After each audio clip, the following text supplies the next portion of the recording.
Hello everyone, and welcome to the first video in my mini-series about the DS library. There was that video I put out before, just like an introduction to the Nintendo DS and like its history, how it came about, its success and all that. If you haven't seen that yet, I would really like it if you watched it. I know it's not amazing. I do ramble quite a bit in that video. I'm fully aware of how much I ramble sometimes, but I am quite proud of how that one came out. So I would really enjoy it if you watch that first before watching this. But yeah, we're going to look at some games for the Nintendo DS that are, if not amazing, then are at the very least important or interesting. Those are the three qualifiers. It has to be either an amazing game, has to be a really important game to the success of the system, or it just has to be a really interesting game, you know, at the very least. So we're going to start off with this first one with two launch titles for the system. And I did mention that I was going to reveal a personal top 10 list of DS games in that introduction video, but we're not going to be doing that for a while because neither of the two games we're going to be playing today are on my personal top 10 list. I both think they're really good, but they're not top 10 material, but they are extremely important.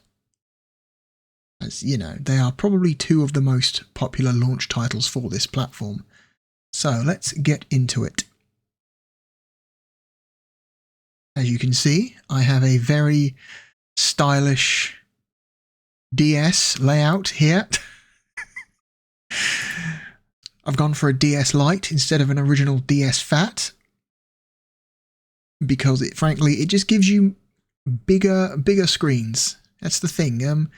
People forget that the DS Fat had a massive surface area around the screens. So putting the DS Lite and a DS Fat side by side, the DS Lite looks like it has bigger screens. It doesn't. It's just got far less plastic around the edges, which gives it the illusion of a bigger screen.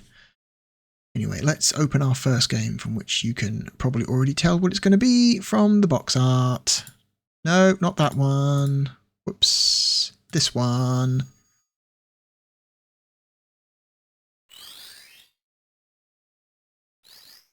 Oh, we've got a touch to start.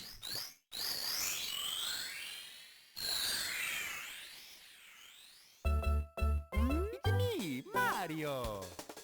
So yeah, this is Super Mario 64 DS, which I'm just going to say right now was the flagship launch title for the platform. Like this was the big like game that they were pushing at launch. Like this is Nintendo's main effort, you know, main piece of software for this thing. This is a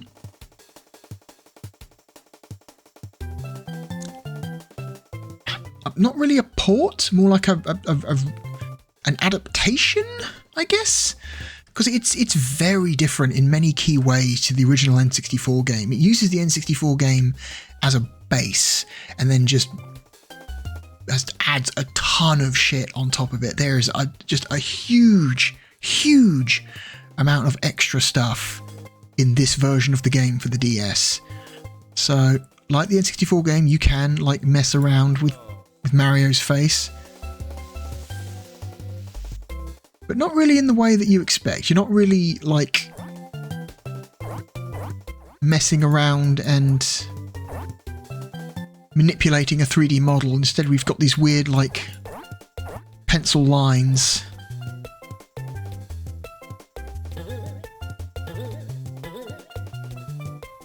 So you can hold down the left shoulder button and Mario's face will get all weird and soft.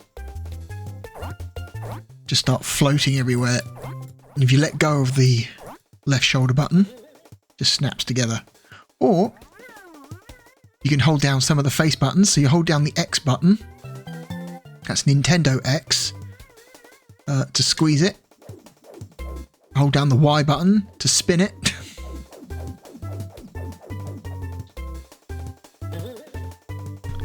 I think, yeah, B button to squeeze in the other direction, and A to spin it the other way. It's real weird.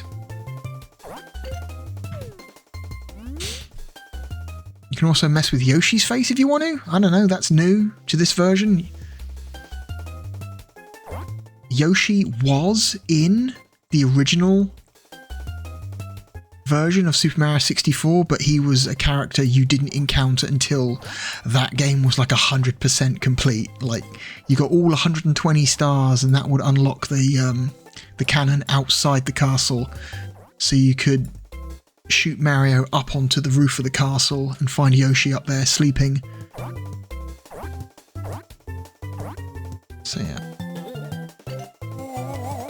Or if you wanted to, you could use the touchscreen to just kind of draw your own shit.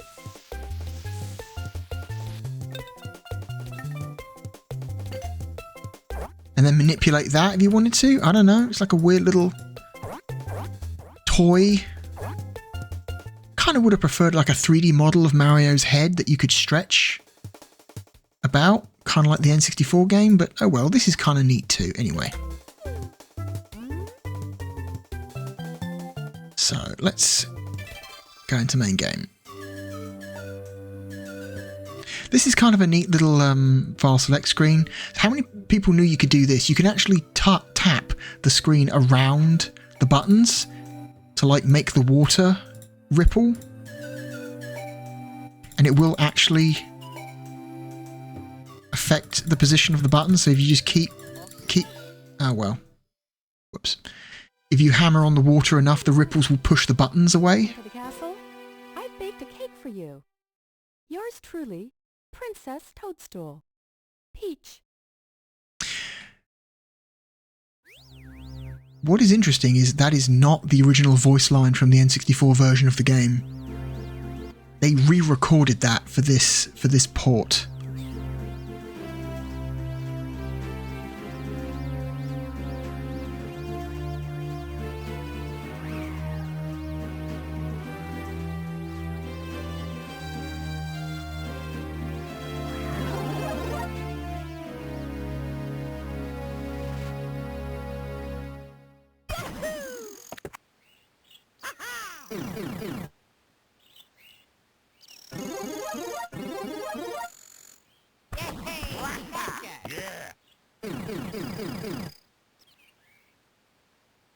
Let's go!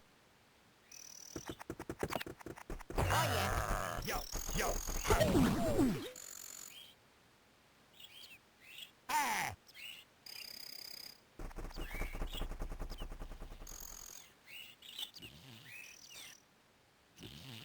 So I like that they acknowledge the fact that Yoshi sleeping on top of the castle there is a little nod to the end of the original N64 game.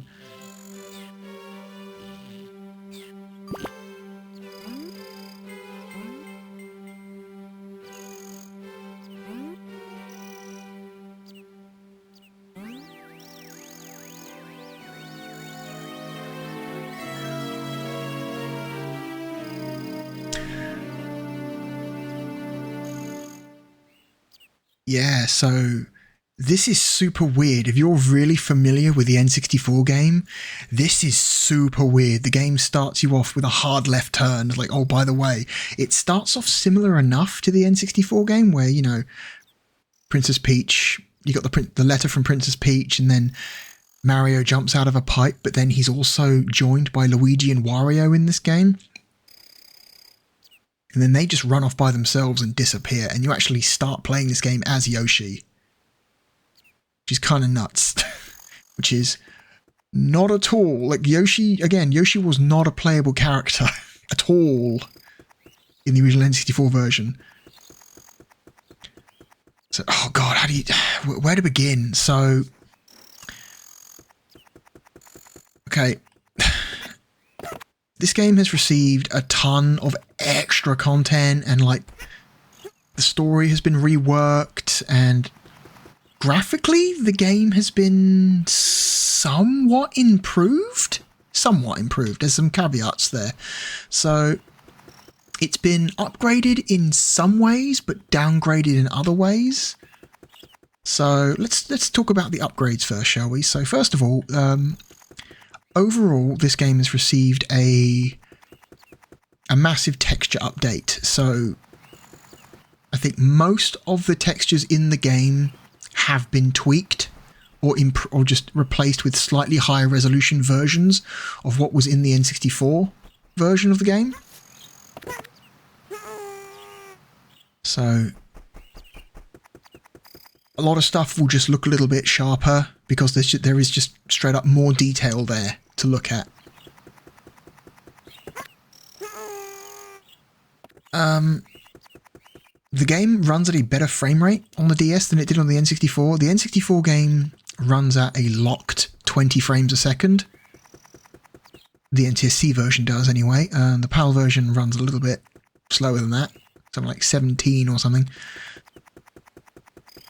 Which was, you know, pretty standard for a lot of Nintendo 64 games due to the way that system's architecture was, you know. It could display some really, really cool graphics for the time, but it could not do it at a good frame rate. And then, so the DS version, God, it depends what you're doing. I think it's hard to tell, really. I want to say this game plays at a locked 30, but then I think the bottom screen is actually... I think it's a split frame rate. It's hard to tell. I want to say this is just 30. I hesitate to call this 60 because I don't think it's 60. I really don't. I could be wrong. But the bottom screen is absolutely updating at 60. But the top screen for this game is not. It's 30. I could be wrong. The whole thing could just be 60 for all I know, but I'm going to be cautious and say, no, it's just 30. But even if it is just 30, that's still a significant improvement over the N64 original. Okay, now let's talk about the downgrades.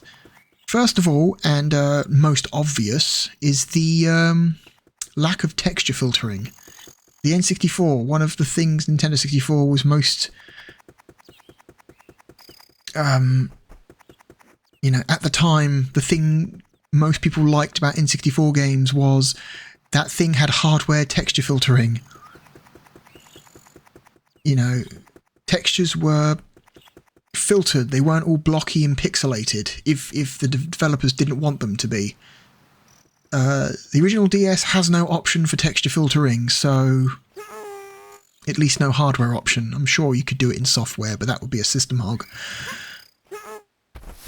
So as a result, all the textures are super pixelated and blocky looking, but so even with the increase in texture detail and sprite detail, stuff just has a tendency to look more you know, blocky and pixelated than it did in the original N64 version. Downgrade number 2, output resolution. The Nintendo 64 game, I want to say... God, don't know this for sure, but I want to say the N64... I mean, the N64 outputted most games somewhere between 240p and 480, depending on the game. I think the original N64 version was like a weird... I don't think it was 240. I want to say it was just above 240 or something. Whereas The DS has a native resolution of... What was the native resolution? Hang on, I have it written down here somewhere. Yes, each screen, the DS screens were the same resolution, each one capable of putting out a resolution of 256 by 192. So we are looking at sub 240p resolution. So a lower resolution than the original N64 version. But, you know, you could get away with that because of the size of the screens. You can get away with a low resolution like that because you're dealing with screens that are what, like... What are they? Like 4-inch screens? Maybe not even that. Hang on. What does it say? There's no... There's no 3-inch. 3-inch. A pair of 3-inch screens. So yeah, you could get away with resolution that low on screens that small. Downgrade number 3, and to me, that personally, this is the most serious. Lack of hardware analog stick.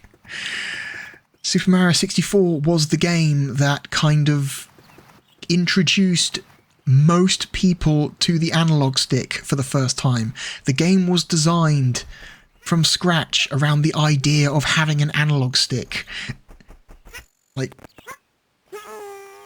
levels were designed, the control methods were designed, everything about this game, gameplay-wise, was designed around the player having access to an analog stick. The DS does not have an analog stick. So the designers tried to get around this in 2 ways.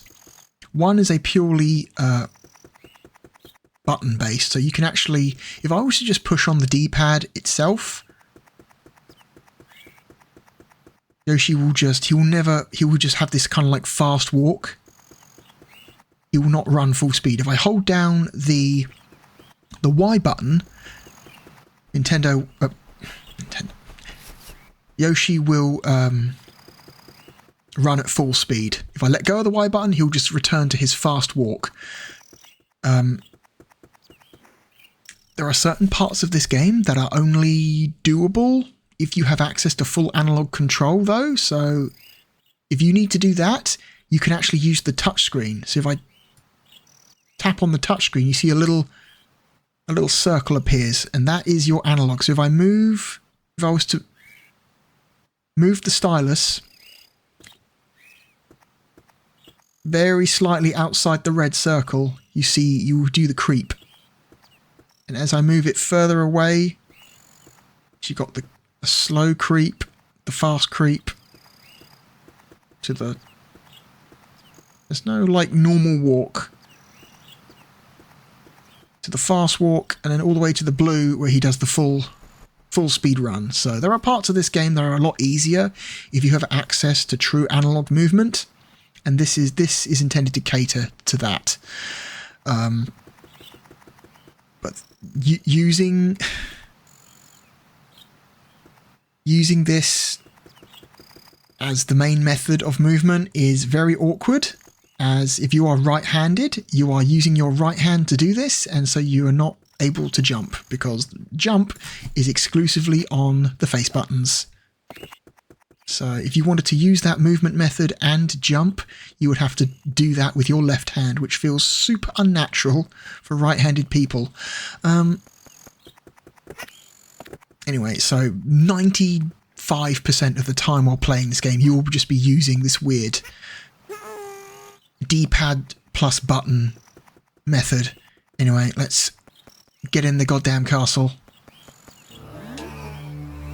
Ah! But you can't. In the original version, you could just walk into the castle.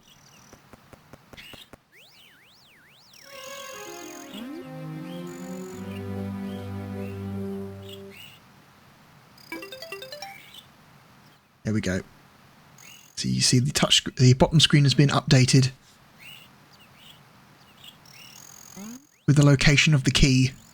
I want to say a lot of it's not just texture upgrades, but a lot of like the actual like 3D models of certain characters and enemies have also received a detail increase, like Mario's 3D model just has like a lot more polygons to it. So if I tap the X button, you can actually change your zoom in level. You can do the behind the head look thing in from Super Mario 64, which I find super like hilariously useless, because the problem is, yeah, you're using this mode to look around, but you can't see shit because you've got whoever you're controlling's head filling up the center of the screen, so it's kind of not fit for purpose. And you've got zoom in and zoom out. You can then use the A button to use Yoshi's signature move to eat enemies, which catching the rabbit in original Super Mario 64 was a nightmare. It's actually really hard, but doing it with Yoshi is super easy because you can just hit him with the tongue.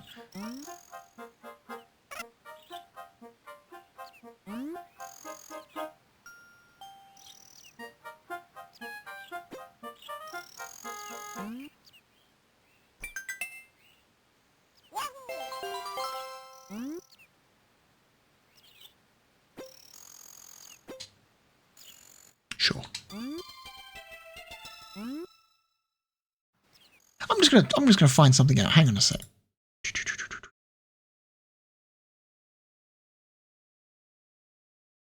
Let me... Is there a way to display the frame rate? Because I would really like to find this out right now, right here. Oh, it's... Is it running it? Okay, this is running at 60. No, or is it 60-30? I don't know how to pass this information. I don't know how to pass this information. This frame rate meter is displaying, is meant to tell you the frame rate for both screens. I'm not sure how to pass this, but I'm assuming it's saying 60 for one screen, 30 for the other.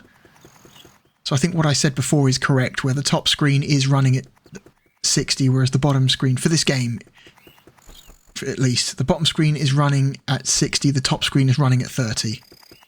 So that's how I'm choosing to pass this information. Again, if I'm like not reading that correctly, let me know. So, okay.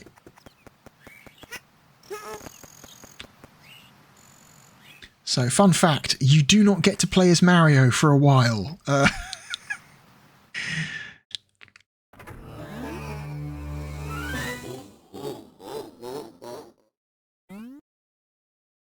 Oof. Some of the sound effects did receive a little bit of a woof downgrade there. That was an extremely low bitrate Bowser laugh. You can see some of the detail increase here in the coins. In the original N64 game, the coins are just sprites, animating sprites, whereas in this version they are full 3D objects. They are made of polygons, so...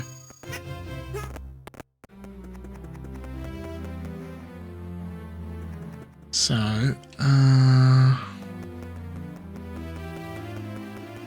wait, talk to Toad. Whoops.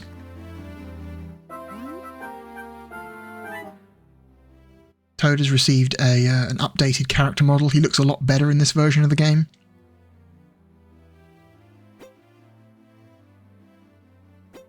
Yep, he certainly is.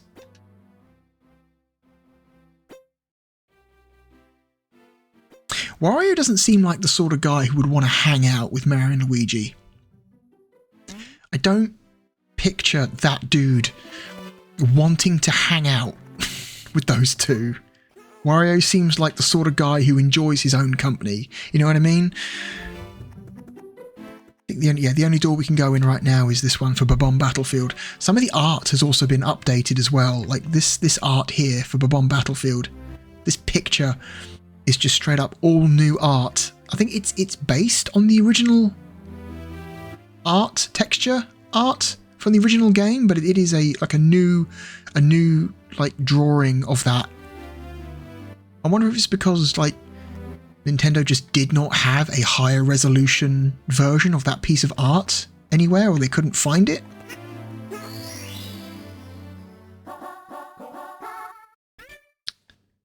Okay.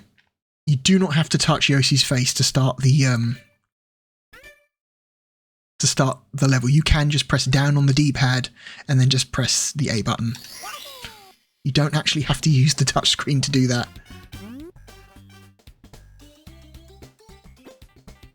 That's one of the main flaws about this game as a launch game for the DS.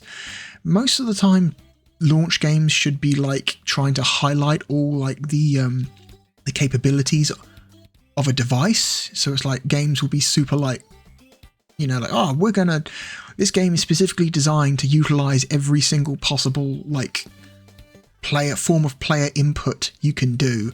And this game is just not that. Like most of the time, like vast majority of this game, touching the screen is completely optional,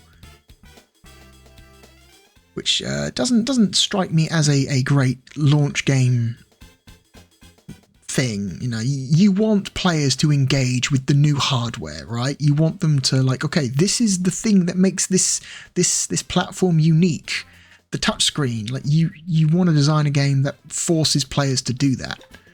But this game doesn't really do that. It uses the bottom screen to a decent amount, but not the touch aspect. Okay. Due to the lack of a Z trigger, butt stomping or ground pounding, as I prefer to call it, is been swapped to the right shoulder button. Cool. You see these Goombas are much more detailed in terms of their polygon count in this version of the game.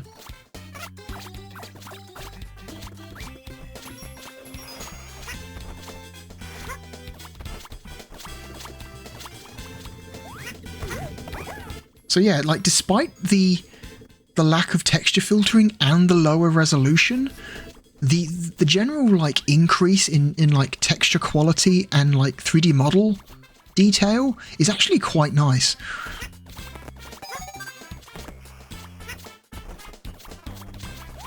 Like, look at this chain chomp. Look at this chain chomp. Look how round this chain chomp looks.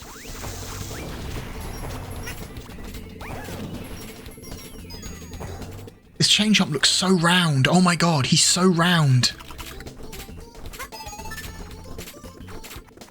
He did not look nearly that round on the N64. Oh, fuck.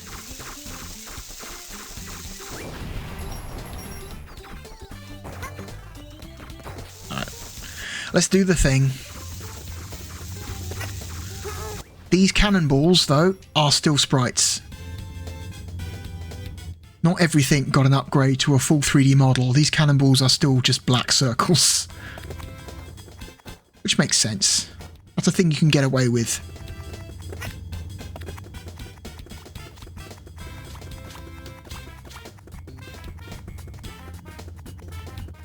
I would have liked them to have created custom life meters for each character for this version of the game. Like, despite us playing as Yoshi right now, the life meter up top is still shaped like Mario's head.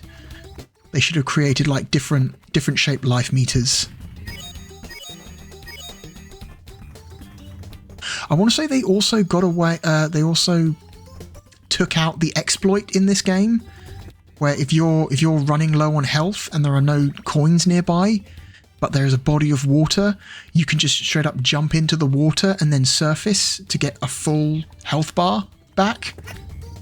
I want to say they fixed that, because in Mario 64, your life bar is the same as your oxygen meter, and regardless of how much life you had when you went in the water, when you surface, you will just get a full life bar back. I want to say they fixed that in this version. That was definitely an exploit.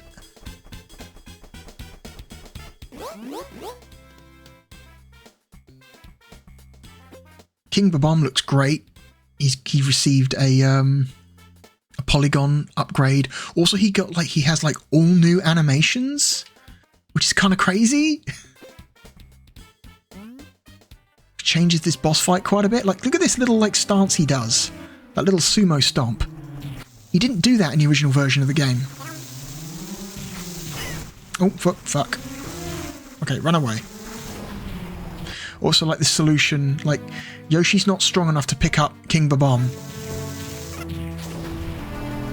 So the solution is he throws little bombs, little bombs, and you just eat them and spit them out at him.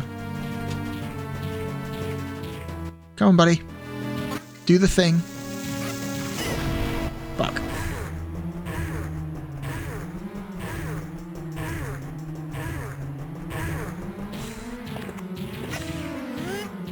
No, I didn't leave. Come on. Oh, fuck. Oh, I was not that close. Okay, I'm kind of choking here. Fuck. I just don't have the turning circle, man. Oh, fuck off. I just straight up died. Wow. I just fucking died to King Bob-omb. Are you kidding me? No. This is fucked.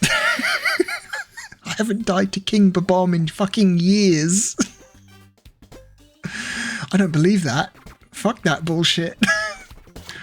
It's because I'm going to blame some of this on the fucking D-pad controls. You just don't have the same turning circle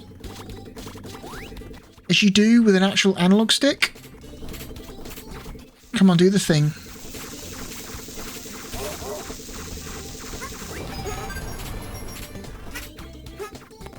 Oh my god, I'm so embarrassed.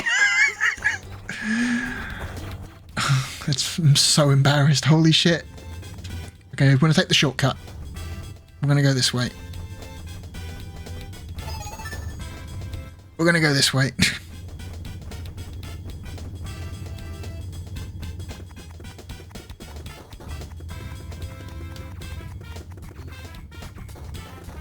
Hang on.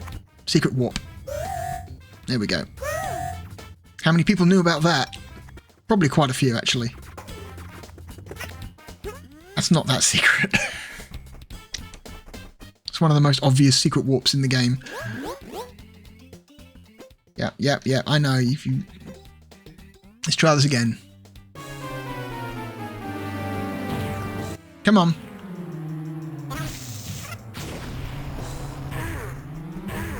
No fucking around this time. Let's do this thing.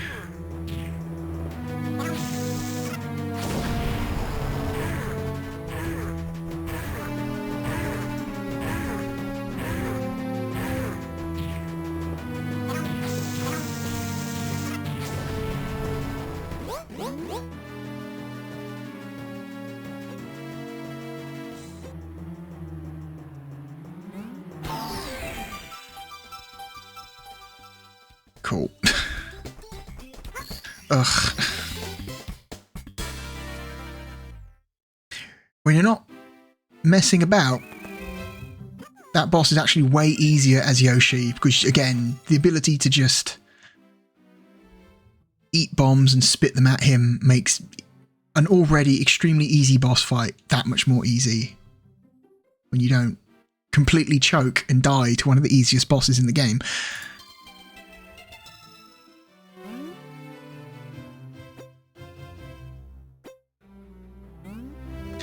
Alright. Oh, I forgot. Yeah, you can do like a standing run. I forgot about that. Yeah. That's a thing you can do in this game. You can hold down the Y button, Nintendo Y, and he'll just run in place. And the moment you hit a direction, he will just run off. Okay. So we've got a couple more doors open to us. Okay.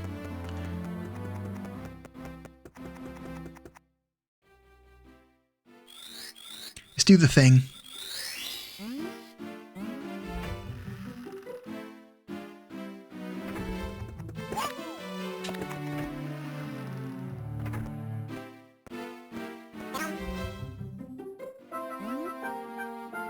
Lost the keys to Princess Toadstool's secret drawer. I love the fact they're calling them... That we are in the era of calling this character Princess Peach. I find it really...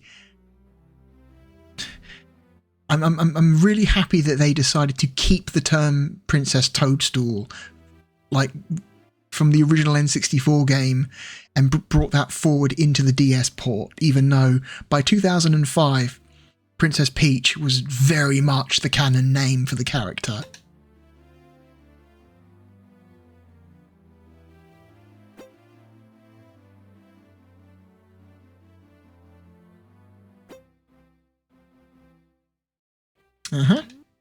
Cool. So, you need 8 stars to get in there.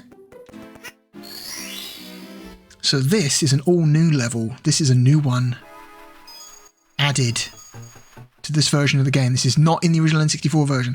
Also, they straight up reuse music from Super Mario Sunshine. This is the Super Mario Sunshine theme.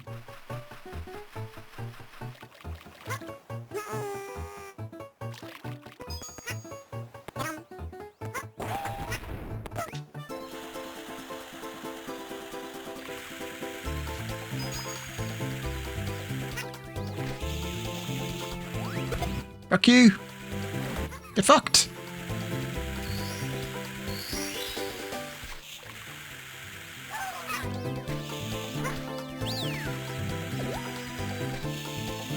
Okay, we need to collect pieces of Silver Star.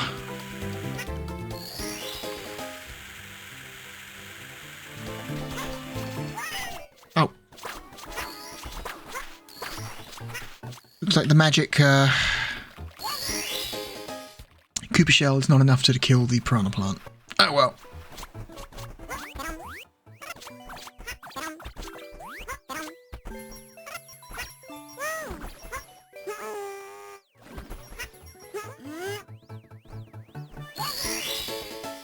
Okay.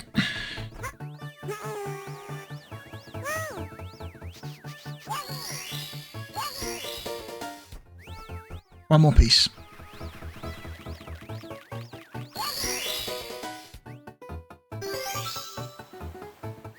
It's kind of weird to me, and like it's kind of crazy that they like did this. It's like, here's a straight up hard reference to another like mainline Super Mario game, one that came after 64.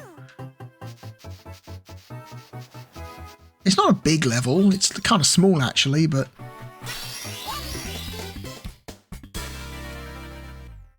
there's a small handful of like unique levels like that in this version of the game.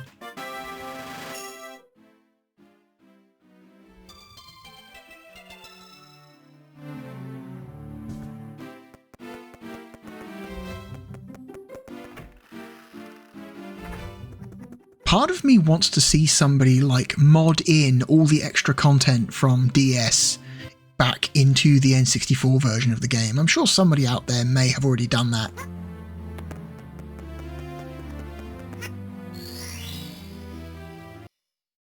Okay.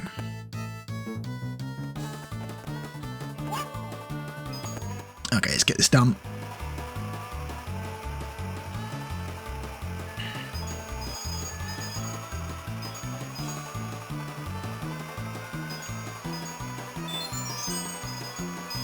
Can we get the speed start immediately? Probably not. Nah, no, it's not good enough. Not good enough. Fuck. 0.02 of a second. Too slow.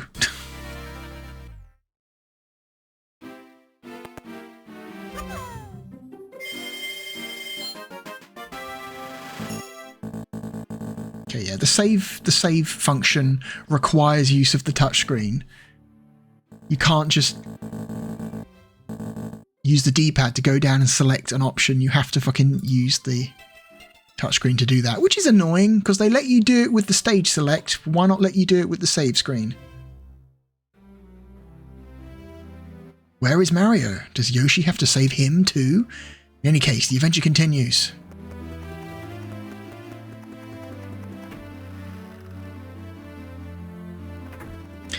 I like these doors because these are obviously so the other characters are hidden behind these doors, but you need to get the special key in order to rescue them. And if you go up to the doors, you get this little text like, someone is growling on the other side. Okay, sure. Someone's calling for help on the other side. And then for Luigi's door, poor Luigi, someone is shrieking on the other side. Like, poor Luigi, he gets done so dirty.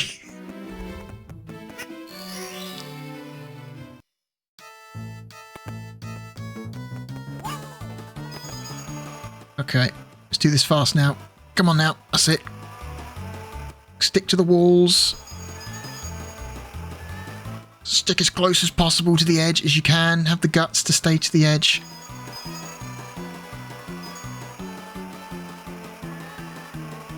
Maybe, yes, got it. Huh, got it.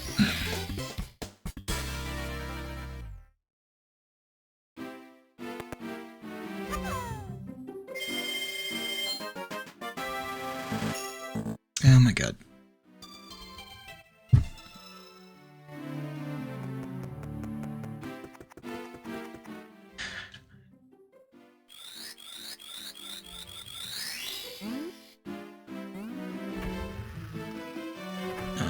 This is...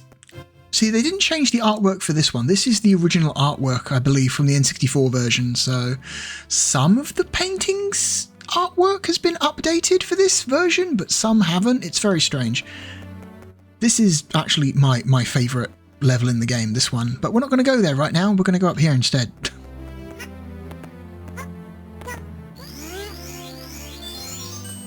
Secret life. That's not the secret level. The secret level is actually over here.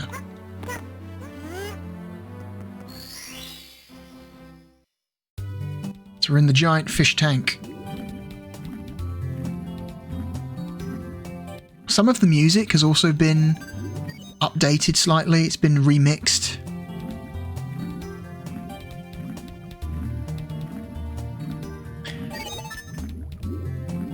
I think they did it basically so it better fits in with the DS's sound chip.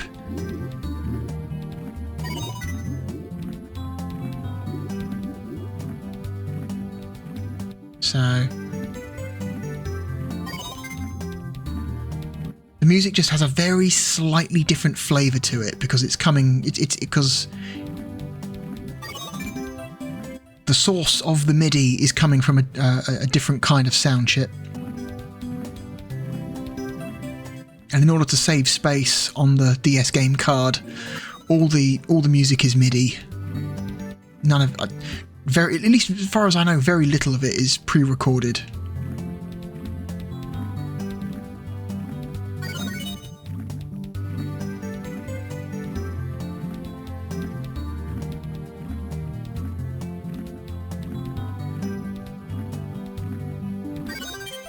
There we go.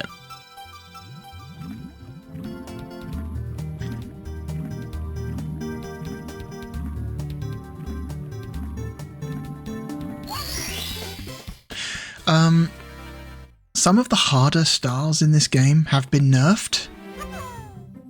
There's at least 2 stars I can think of that are a lot easier to get in this version of the game than the original N64 version. One of them is in this level. The star high up on the cliff in this game is kind of a motherfucker. In the original N64 version, they have made it considerably easier in this version of the game to get that star. And there's another one, I think, in Hazy Maze Cave? Hazy Maze Cave. It is, like, considerably easier to get to in this version of the game than it was in the original DS version.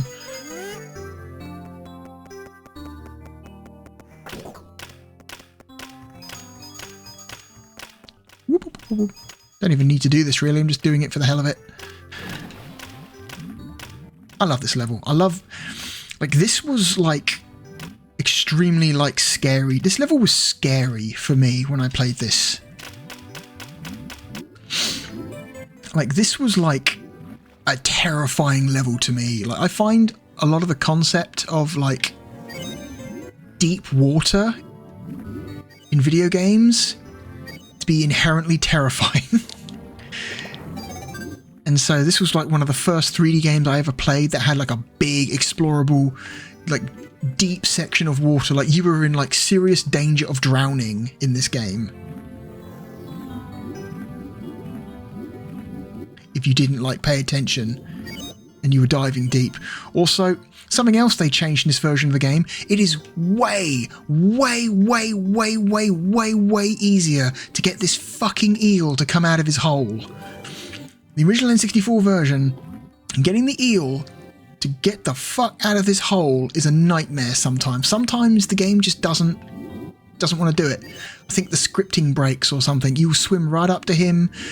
There's like, you swim behind the ship, you swim up close to him, you swim around him. The guy just doesn't want to leave his hole. He just doesn't want to get out at all.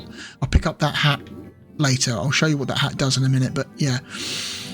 They've clearly done something in this version of the game to make that just not a hassle. He just does it when you swim up to him, which is a big thank you. A big thank you. Because honestly, that dude not wanting to leave his hole is one of the biggest pain in the asses about this level. Also, another thing they nerfed, this star.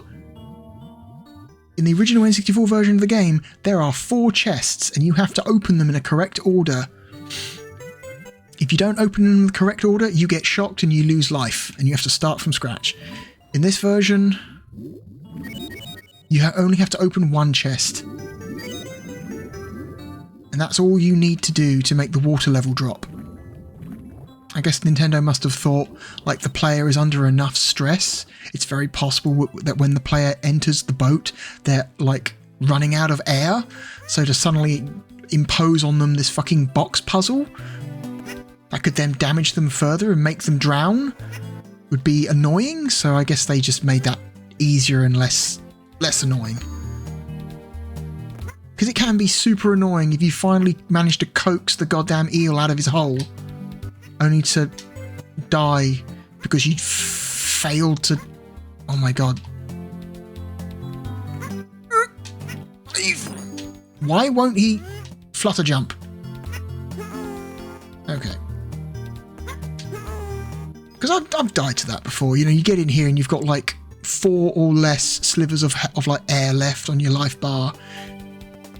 You get into the boat only to accidentally hit the wrong box first, and all of a sudden now you've got 2 slivers of life left on your life bar and you're getting really stressed out.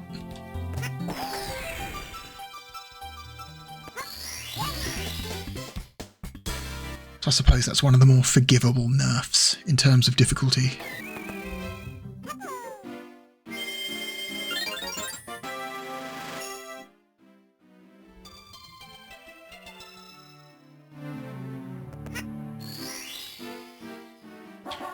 So let's you've seen what this game looks like on a normal DS layout, right? So let's just switch over to, say, a horizontal layout. Hello. It gives you a slightly more close-up view. Gonna reapply focus.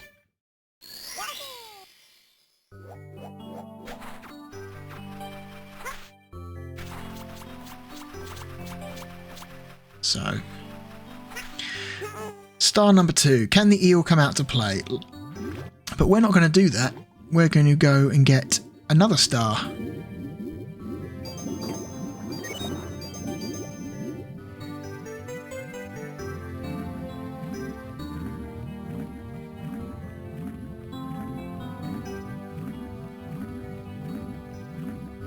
See, now the boat's gone. Is the boat up top or is it gone completely? Oh, it's up top now. Yeah, there we go. Yeah. After that first star, the boat somehow manages to regain its buoyancy, I guess. I guess because in the first level you do fill it full of air again, so that makes sense. So, remember that hat down there? So, you can, while playing as a other characters temporarily gain the abilities of the other 3 characters, so I can, as Yoshi... Oof. They've expanded this cave as well. This cave was not this big in the original version. So where's the hat? There's a thing here. Okay, I can't get that. That's a new star, by the way. They've added that one, so there's not just new levels, but there's like new stars. I can only get that star after I've unlocked a certain ability. So, there should be a Mario hat in this cave. Just I thought there was. Maybe I'm wrong. I guess there isn't. Okay, let's go back outside. Fuck it. Fuck. Okay. I thought there was one in the cave. I'm wrong. Let's go get the hat. So yeah, you will find these hats spread around some of the levels, and you can pick them up to temporarily gain the abilities of other characters. And the characters all have different... Yeah, so I've just become... Yeah. I'm still playing as Yoshi, but I'm playing as Yoshi shaped like Mario, which is super weird conceptually. Now, punch, grab, and throw. So yeah. Perform the famous wall kick. So yeah. So different characters have different abilities. So yeah, like I think all of the characters except Yoshi can like punch and grab. Like Yoshi's the only one who can't punch and grab, but he can eat things and spit them out if he needs to. So that's sort of like a grab. Yeah, Yoshi can't wall kick, which is kind of a crucial move in this game. Like, I want to say only Mario and Luigi can wall kick. Wario can't because he's too fat. Anyway. Whoops. Yeah, wrong order. It's back, then left, then right, then front.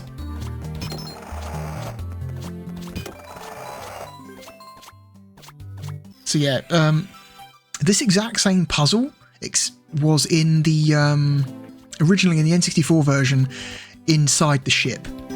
So in the previous start, you would have these 4 chests like this, and they wouldn't be the same order as these ones. It would be a different order.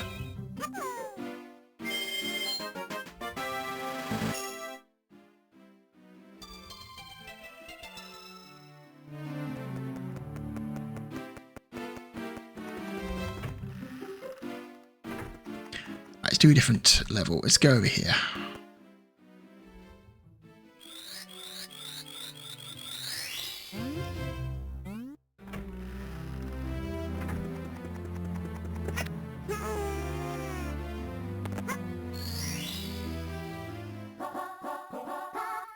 So I think, yeah, like Luigi can... What can Luigi? I think Luigi can also do a flutter jump, but not as...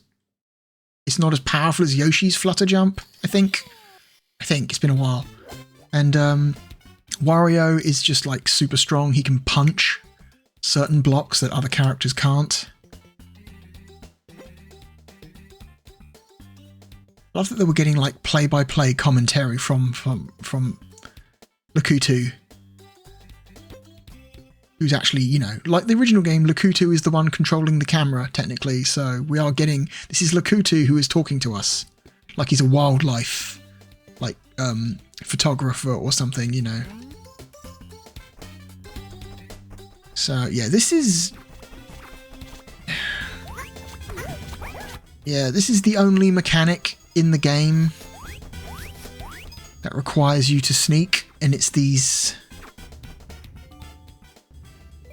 piranha plants. If you just walk up normally, they will wake up and they'll snap at you.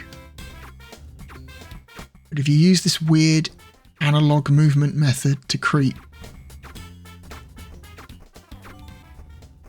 they will stay asleep as you walk past them. honestly, not that useful. There's like very little utility for that. Oh shit! Okay. Almost died.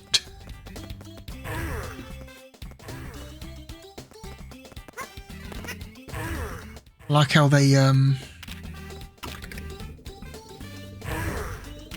updated the thwomps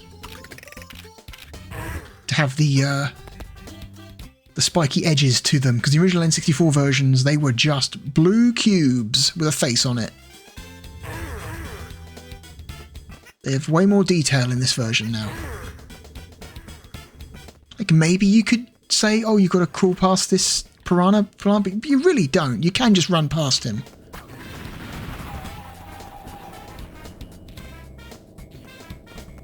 So, whatever. Let's put on Mario's skin. Okay. Oh, shit! Okay, no. I thought I was about to die, but okay.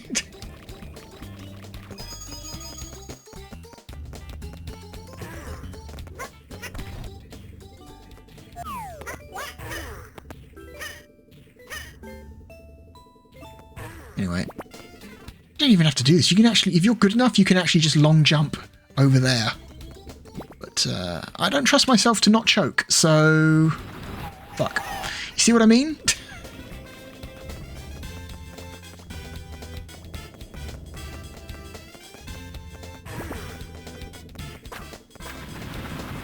Okay.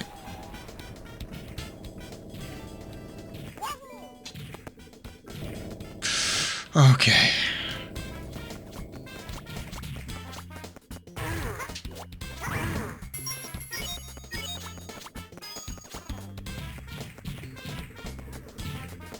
Come here. Done. Okay. Despite the lack of analog stick, they did manage to get the controls in this game to not feel like total fucking garbage. Which, you know, considering you're stuck with a D-pad for most of the time is kind of a miracle. King Whomp here has also received a significant detail upgrade in terms of polygons.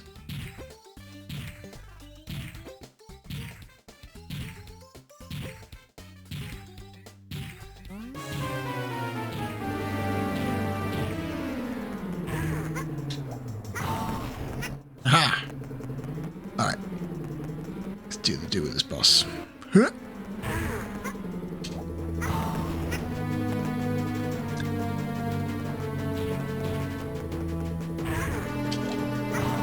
Done.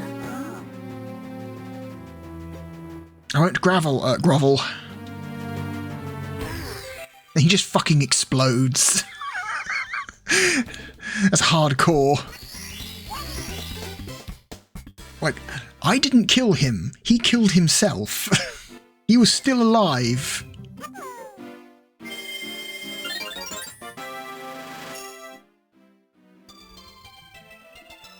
He was so embarrassed by his failure, he straight up murked himself. Like, goddamn.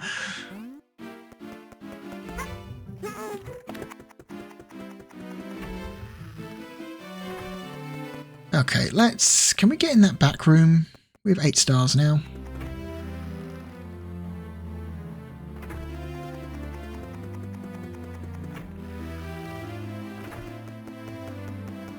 Yeah. I forget what's in here.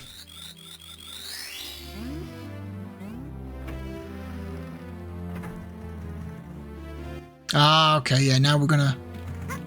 So you've got a balcony out to the outside. That balcony does not exist in the outside map. Okay, this is how we rescue Mario and get our first alternate character with an all-new level. This was not in the N64 version, so this is kind of exciting. Using the Hazy Maze cave music. Oh god. Shit. Get out, please.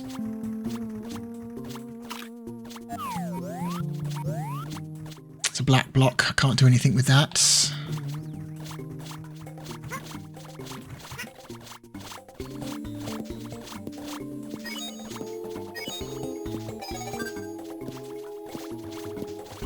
I'm not entirely sure where I should be going. I'm supposed to be going to that red cross on the map.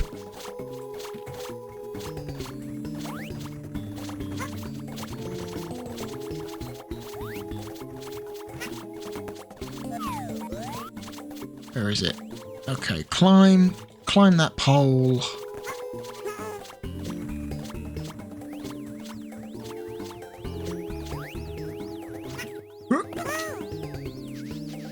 Get fucked, Lakutu. Or Lakutu, however you want to pronounce it, I don't care. Okay. Whoop. Camera.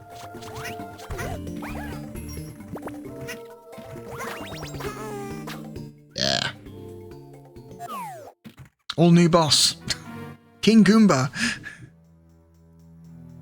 This guy is completely new, completely unique to this version of the game.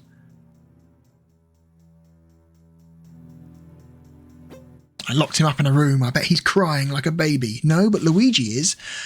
I have no business with you, so scram. There's no way a prehistoric wimp like you could beat my stupendous stomps.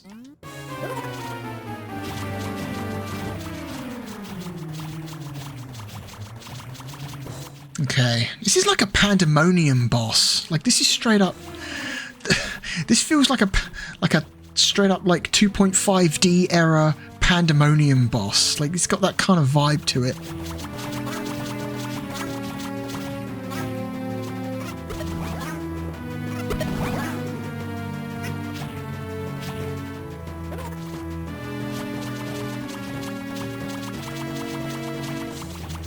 Okay, how do we do this? I forget. Hit him in the back. Oh, he's pissed off now. He's probably going to run faster. So yeah. Hit him. Just hit him.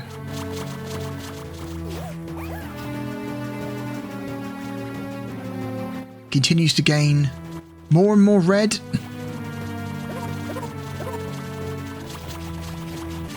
Oh god.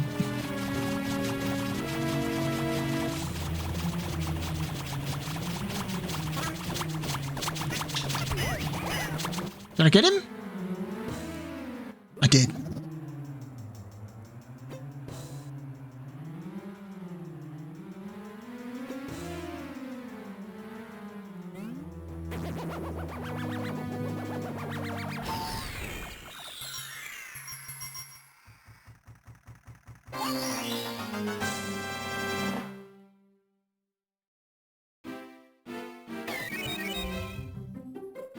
Okay.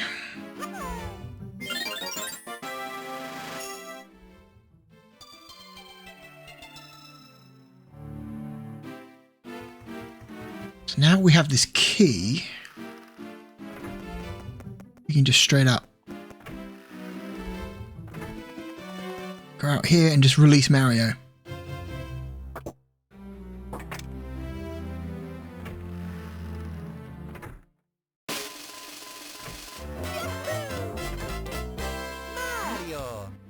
I like this little detail. If you notice in the bottom screen, when Mario takes off his hat for this animation, his little face on the bottom screen doesn't have a hat.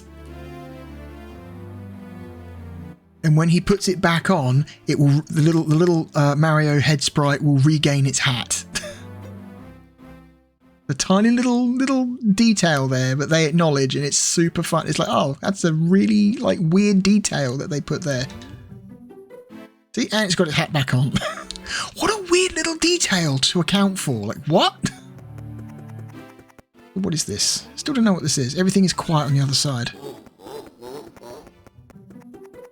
If you want to play as Yoshi again, you just walk into your own door. So if you're playing as Luigi, walk into the Luigi door and Yoshi will come out. If you're playing as Mario, walk into the Mario door and Yoshi will come out.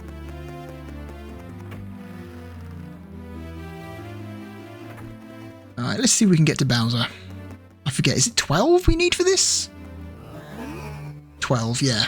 4 more. Easy.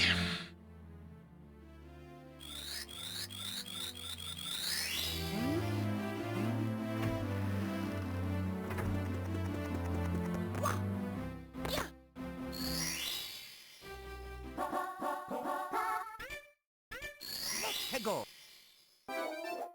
Yeah, the sound effects definitely got crushed down a lot for this version of the game. The bitrate is incredibly low for those sound effects. Woof. Please enter the cottage.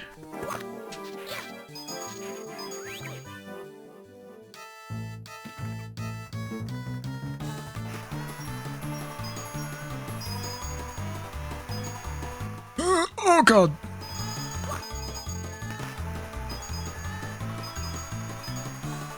Take the secret path. The incredibly unsecret path that's very obviously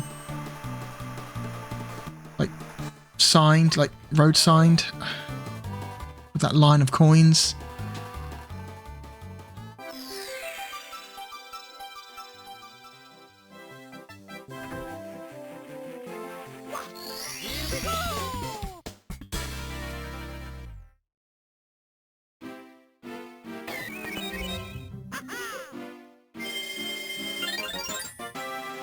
Yeah, I really need to find out if somebody has modded in all the content from the DS version of the game back into the N64 version, because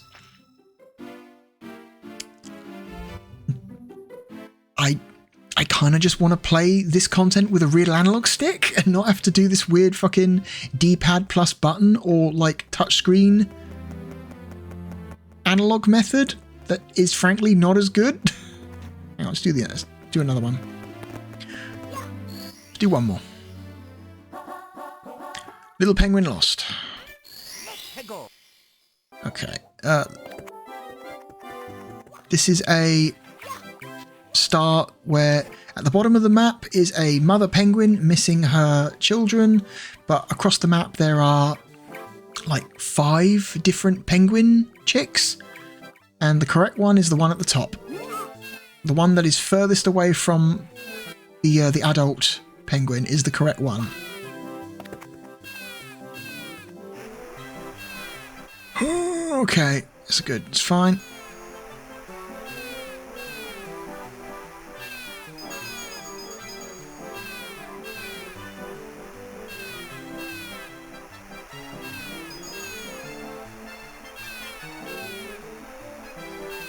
Oh god.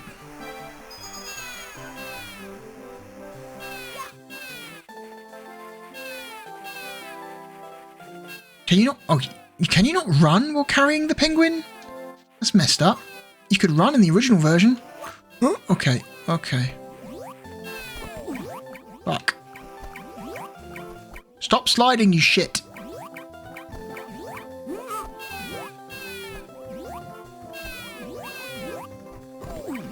Fuck. Not cool.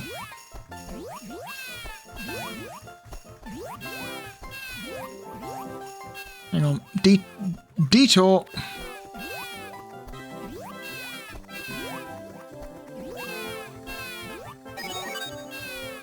Okay, get some health back.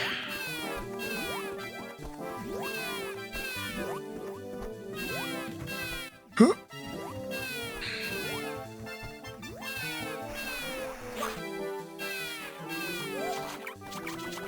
Get up!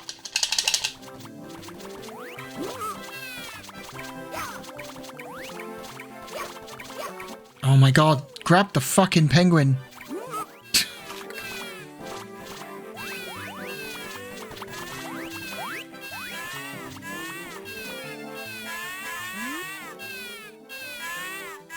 So weirdly in this version of the game, the mother penguin is not sitting in the pond, she's standing next to the pond.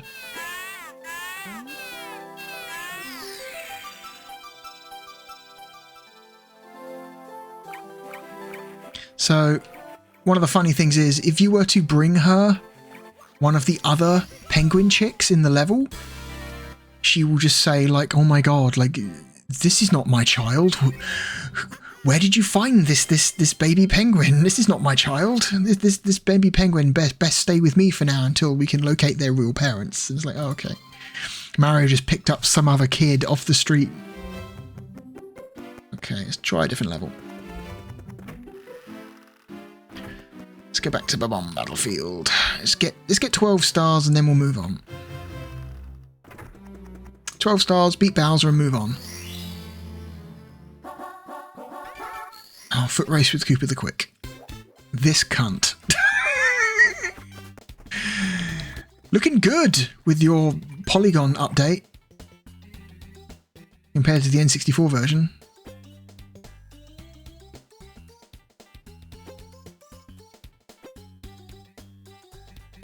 Don't go. Go. Okay.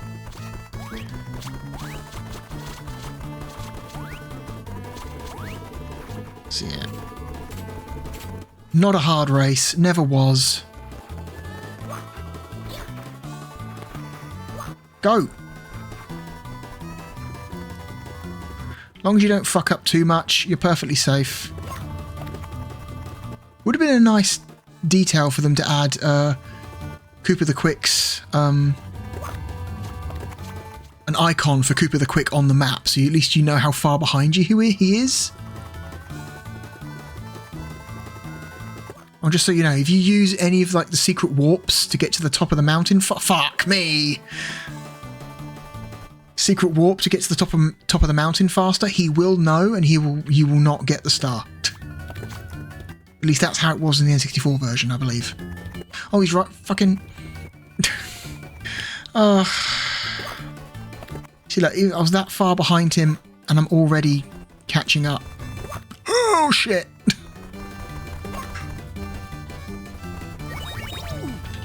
Go, you shitbag!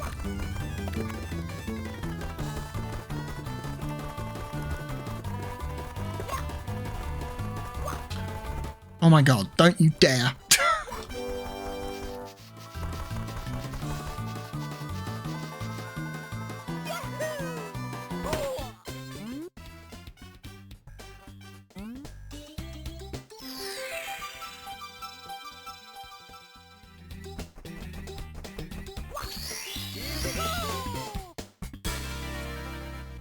Okay.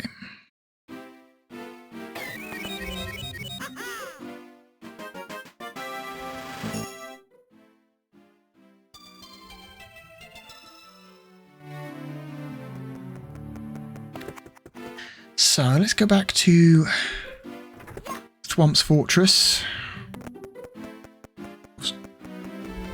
Get another star there.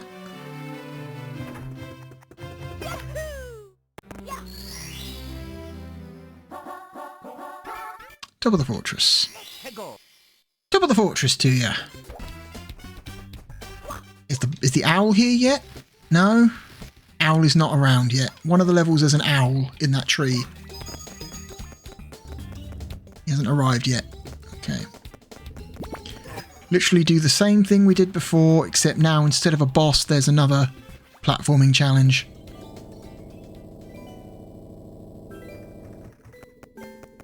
Whoop.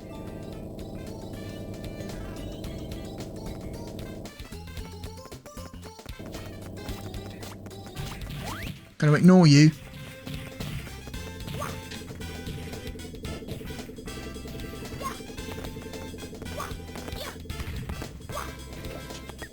Cool.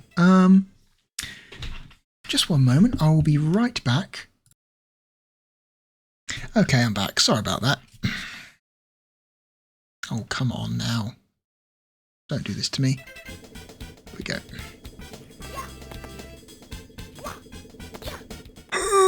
Okay, get up.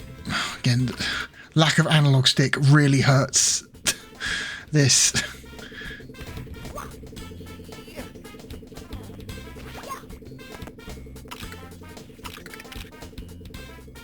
Oh my god, are you fucking kidding me? Fuck me. Not happy.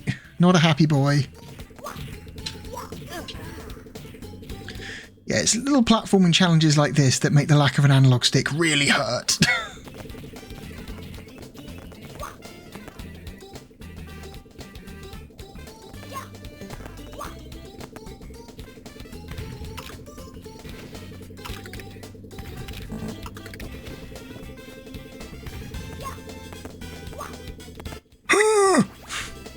Oh my god.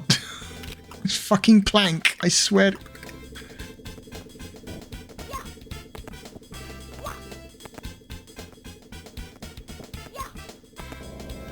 Okay. Shouldn't be that difficult, but we're playing with a D-pad here. Ugh, and I need to be able to jump easily, so using the touchscreen method is not comfortable for me. Alright, we have 12 stars now. We can...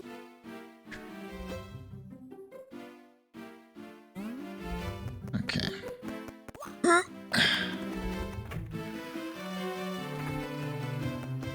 Honestly, this is a fantastic version of this game if only the controls were better. Like, that is the one major thing about this game that sucks, is the controls just are not as precise as you need them to be.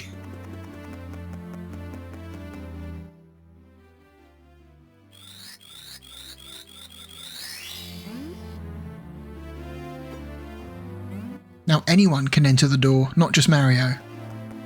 Okay, yeah, all new art for Princess Peach at the end. Got an updated Princess Peach portrait, not using the one from the original Mario 64. Same with the Bowser. Same with the Bowser portrait, all new portrait. I always thought that it was like cheat that they would have like an invisible wall past the trap door, because it's like, come on man, let me just jump past.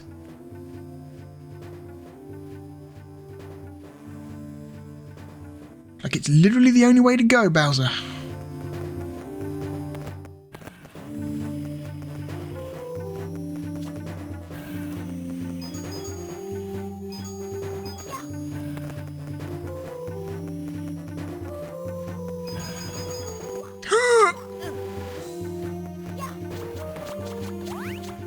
Oh god.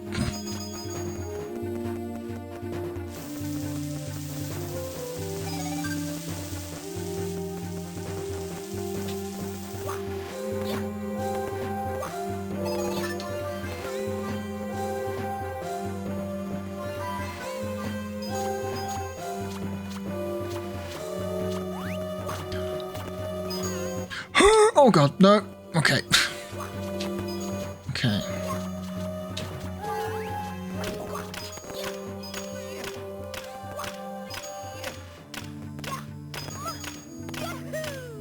And yeah, there we go.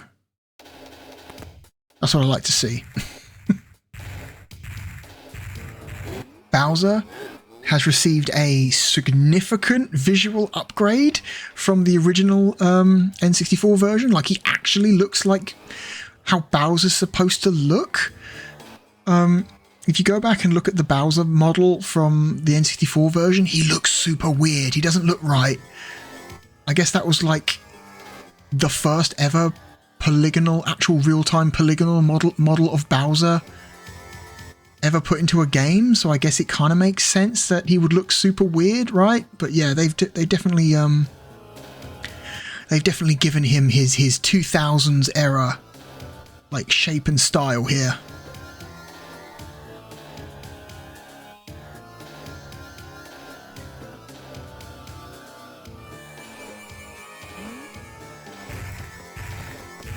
Also, he seems smaller in this version of the game. Maybe I'm crazy. Also, another flaw in this version of the game. This game was the loss of Gay Bowser. Bye-bye.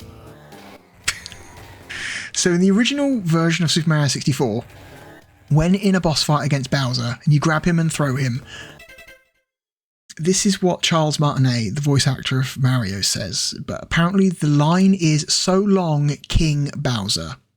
That is supposedly what Mario says.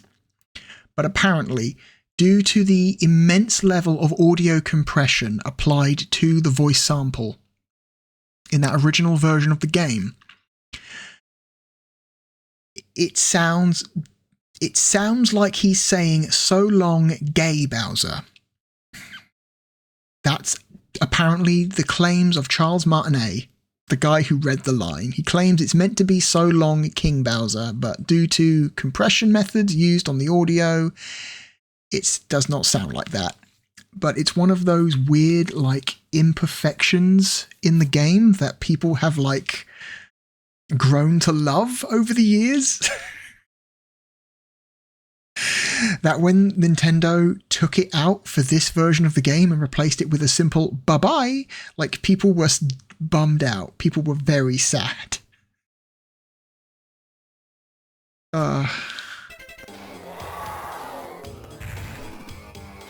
Whoop.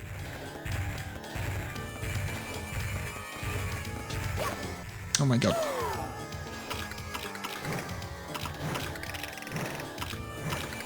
Oh my god. This one will do.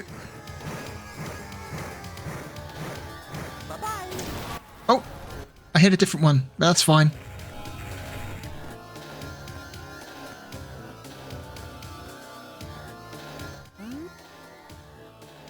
Oh, I miss his weird, like roar. In the original version, he let out like a pained roar, like a noise when you took him down. But he doesn't do it in this version of the game, which is a shame.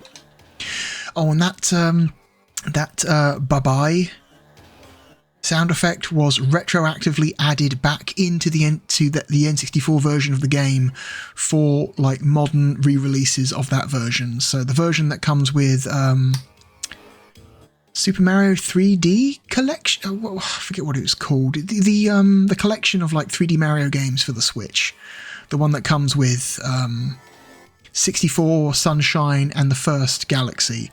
That version of Mario 64, he says bye-bye instead of "so long, gay Bowser." So that is a decision that Nintendo has taken to excise that beloved little piece of, you know. To them, they see it as a flaw that needs to be fixed. To the fans, it is one of those beloved little blemishes that is like way more important than it seems. I don't know. I miss it.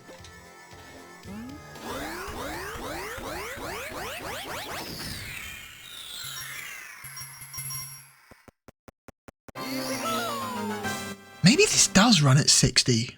So I will say, it does seem very smooth. The motion seems very smooth, but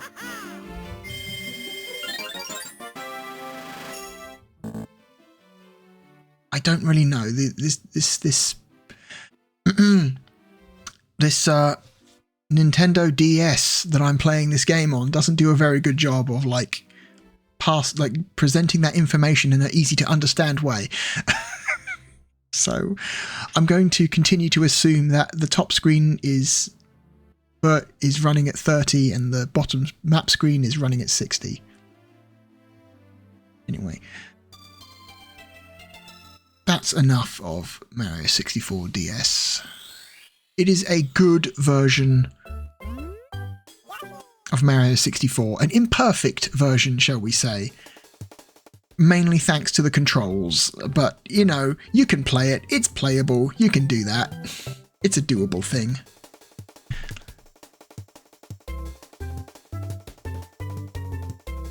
Oh, they also added a bunch of these like weird mini games. Let's have a quick look at these. If you wanted to, there's these new mini games you can play. You unlock more in the game. I forget what you have to do to unlock more of these, but it's got something to do with how many stars you collect with each character or something. So yeah, so you've got this one. These are all touchscreen based, so these require use of the touchscreen. This one, they'll show you a picture, and you just touch the face of the character, and as you go through each level, it gets harder and harder and harder. It's a very, very simple, very basic little mini game, but it's It gets genuinely quite hard. Uh-oh. Are you kidding me? Where?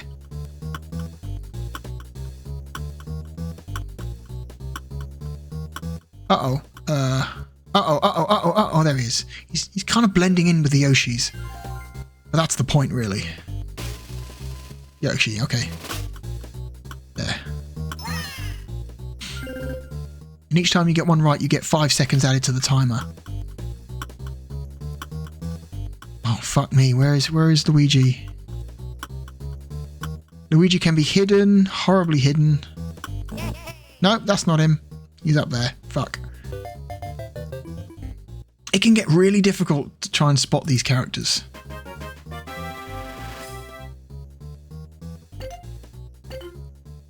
Let's do a different one. And this is just a little toy. This isn't even a mini game. This is just...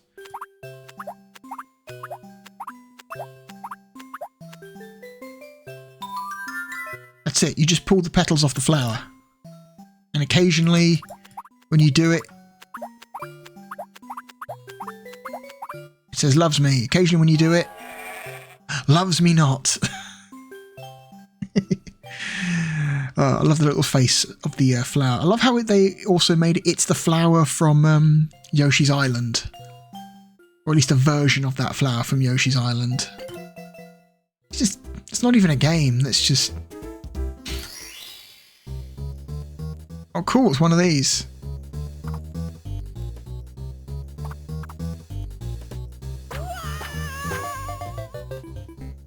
I didn't realise there was a thing there.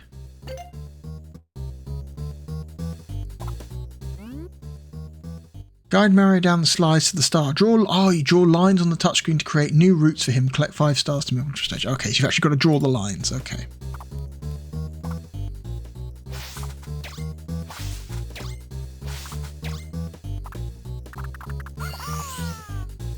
Oh god. Oh, that's devious.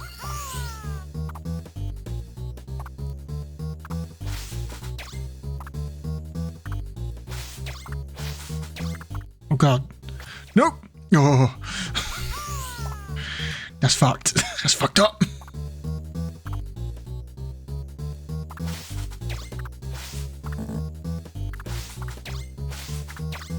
Fuck off. He gets faster and faster as he goes, yeah. Oh no, I think I fucked myself. Hang on. No. Oh god, no. Okay.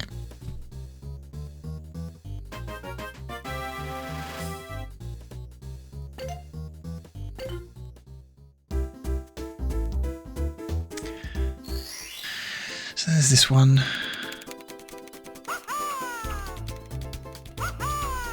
So you just got to tap the Marios to keep them in the air.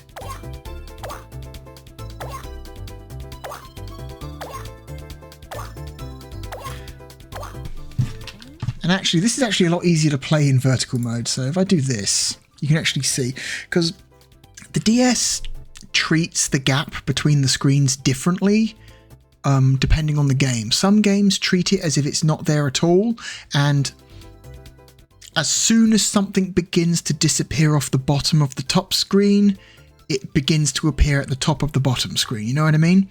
Whereas some games will try to pretend that the gap is actually there in game, so characters will... It's as if characters are passing behind the hinge in their movement before they reappear on the bottom screen. This is one of those examples. As you can see.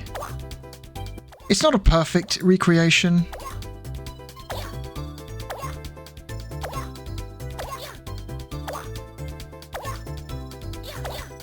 It's not like a perfect... It's an imperfect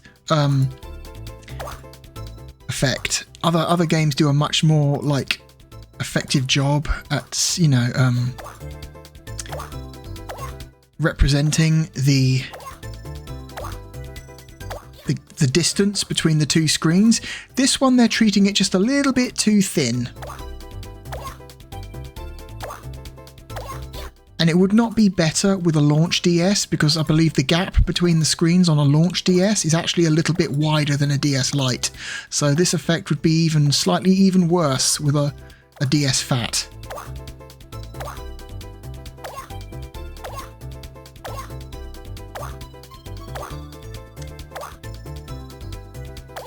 Unfortunately, this is... I wonder if you've got to actually get rid of the Shy Guys. Yeah, you do actually need to get rid of the Shy Guys. Okay, there we go. Okay, that actually makes more sense than just keeping them up in the air.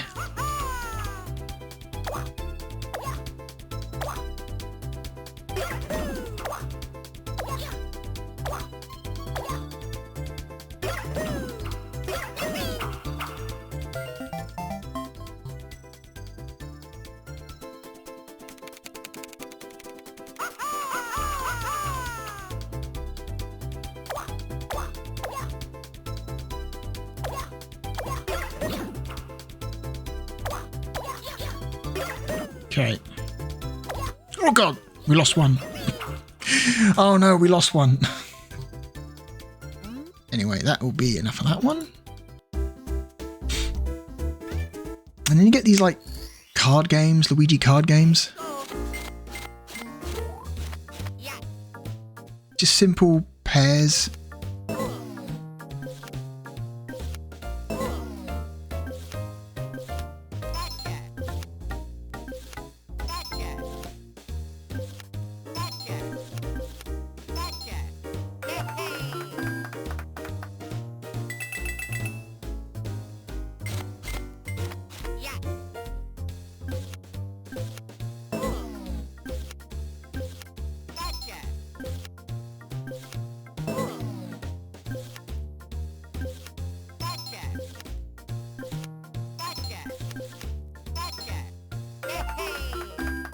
Very basic stuff, just a simple game of pairs. You know, oh, memory match, whatever.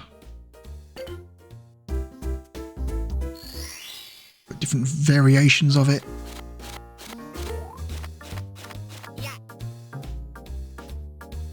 Okay, what am I doing here?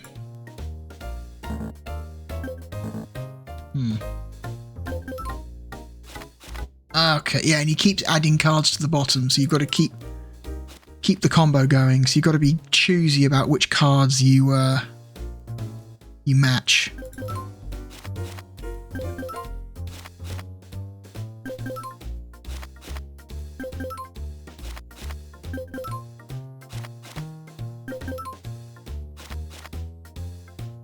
And there, now he's got no more cards. Now you've got to find a way to match these without running out of pairs, and I think we're fucked because I need to get another... Okay, you can do diagonal matches. Alright, that's important. That's important to know.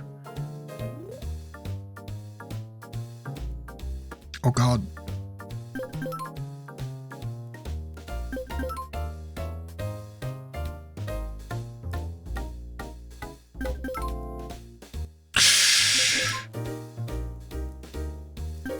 Oh no, I'm fucked. Yeah, I can't do any more matches. Oh well. That's a neat little twist on that. Anyway. Enough of that. And then we've got two little mini games here. So you click the bomb, drag it on the slingshot to stop the bombs. Sorry. Click the cannonball and drag the slingshot to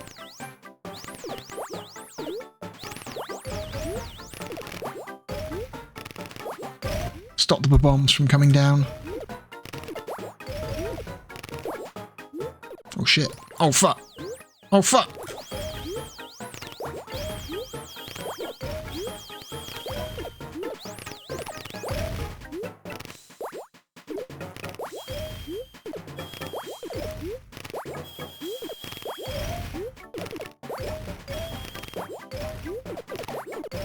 Oh shit, I fucked. Yep. I guess it's kind of like a take on like Missile Command, really. Because you've got to protect the flowers at the bottom.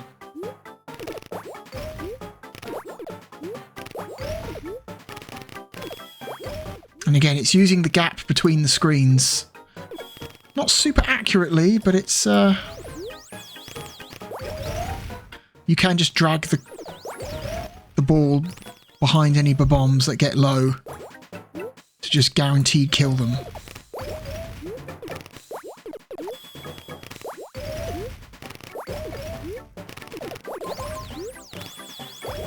Like that. Kind of a cheap tactic. Oh god. No! Fuck.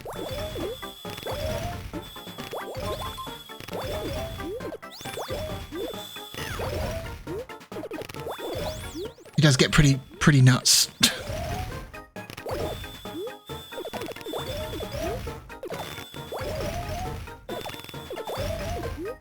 Just when you're down to one flower.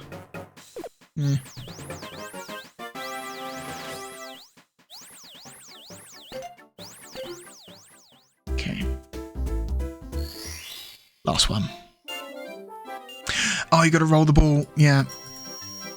So you got to literally a tap and drag on the touchscreen to guide the ball. If you hit the sides, it goes out of control. If you hit a rock, you get smaller. Oh my god. Time limit.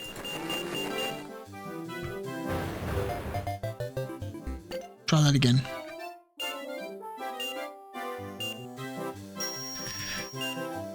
So this is a lot easier to do with a real stylus.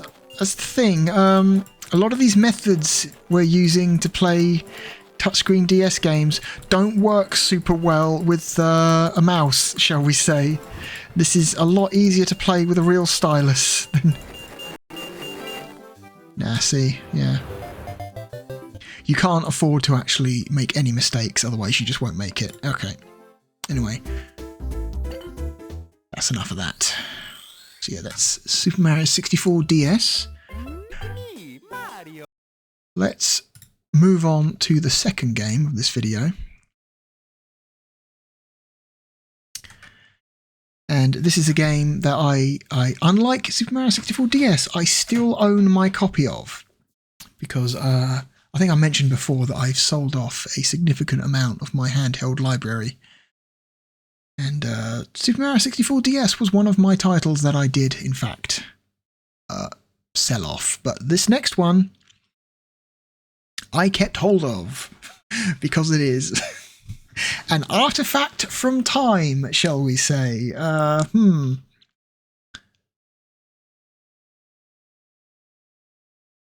Let's see, where is it now? This was another launch game for the DS.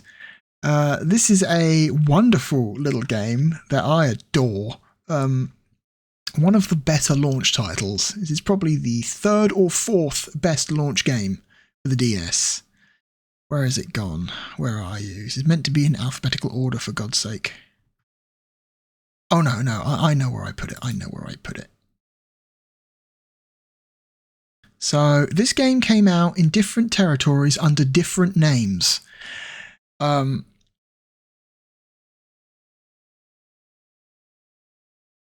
European title for this game is a little bit unfortunate.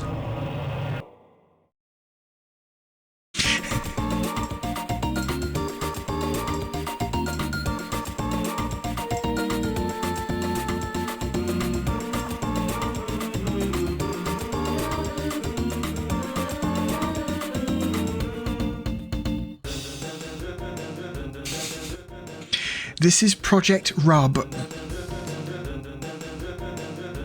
I love that there's an option, just an option on this main menu, just says Maniac. Conceptually, that is really like crazy to me. So yeah, this is a little game that Sega put out for the DS, and this game is wonderful. This game is amazing. I love it. It's a very short game. There's not an awful lot to it, but it is... I have great affection for this game. This is incredible. This is incredible style. The soundtrack for this game is also really good. The soundtrack was worked on by one of the same the same people who worked on Rystar for the Mega Drive. Remember Rystar, that little 16-bit platformer for the Mega Drive where you play as a little anthropomorphic star dude and you're grabbing things and smashing your head against them? Yeah, the person who worked on the soundtrack for that game worked on this one, so... Anyway. Story mode. This is running at 60, very obviously. Nice and smooth. You can kind of get away with it with this game because the level of detail portrayed on screen is much lower than Mario 64 DS.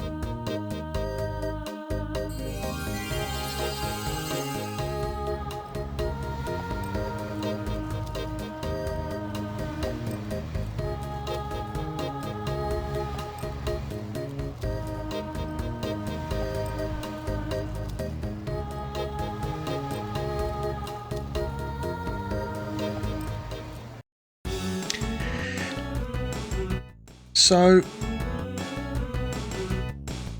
the concept for this game is you are this weird little guy with a fish t-shirt who has fallen in love with a random woman on the street, and you need to perform a series of bizarre little mini games in order to get her to fall for you. And the idea is that there's this group known as the Rub Rabbits. We are the super performance group Rub Rabbits, and they have taken it upon themselves to help people fall in love. And so they are, in some ways, they are intentionally setting up these bizarre opportunities for you, which is very strange. So I don't really know what this game is called in Japan.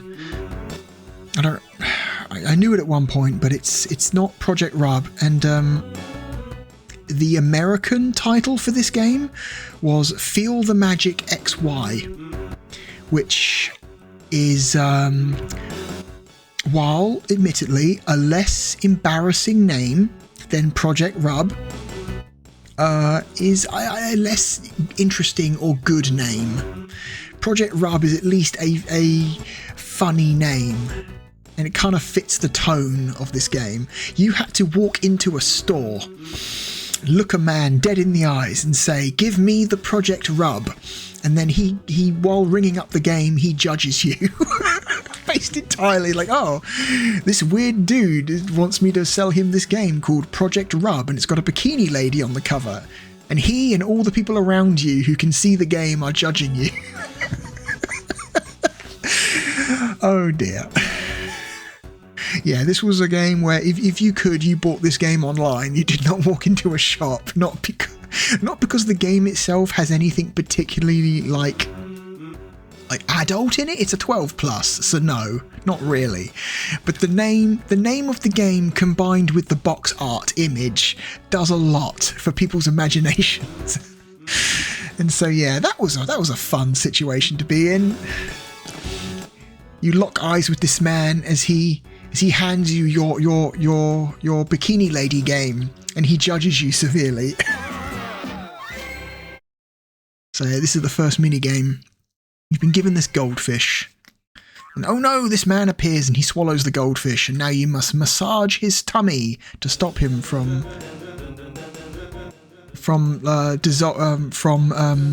digesting the goldfish. You've got to save the goldfish. I love the soundtrack in this game. It's insane. The soundtrack for this game is off the fucking hook. Goldfish!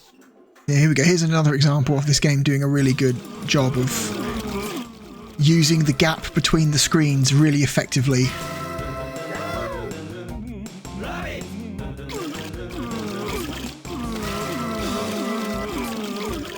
Because if you were to place both screens pixel to pixel, the esophagus does not line up at all if you do it like that. So the artwork in this game is lined up specifically. Which actually, no, not really, because the silhouette of the man in the background matches up perfectly pixel to pixel, but his esophagus doesn't, so it's weird. Oh, her beauty, so splendid. And so in order to see her again, I decided to join the super performance group called Rub Rabbits. It's possible that this game was called Rub Rabbits in Japan, and the game that came out in the sequel to this game that came out in the West as Rub Rabbits came out in Japan as Rub Rabbits 2. It's possible, because yeah, this game got a sequel called Rub Rabbits.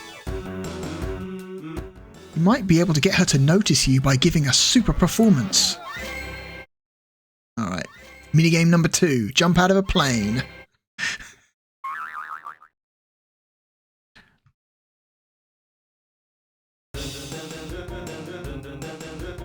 Enter the right numbers to open the parachute. If you make a mistake, press CE. So yeah, like what? It seems like a really like dangerous stunt.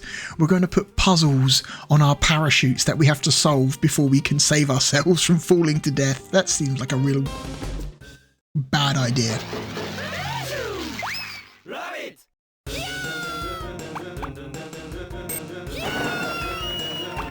97. 12.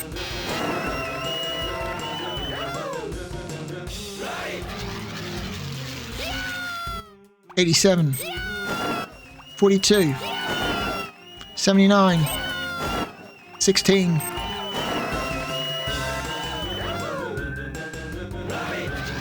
Level 3. We're only going to do this 5 times, I believe. 894. 894. 566. Shit. 941. 639. 546. Fuck. Fuck. Literally. Again, this is a lot faster with a stylus. A lot faster with a stylus. 212. 673. Fuck.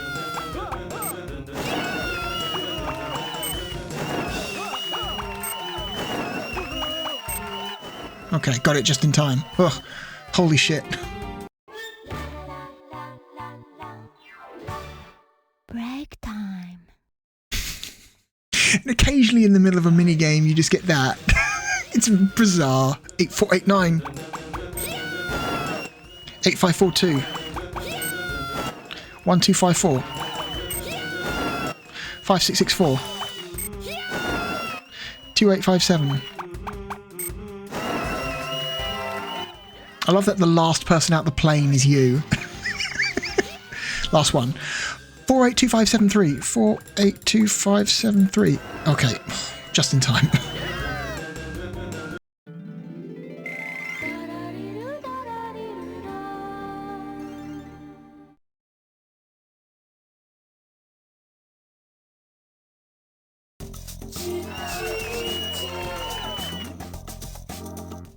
So you've unlocked that mini game on the main menu.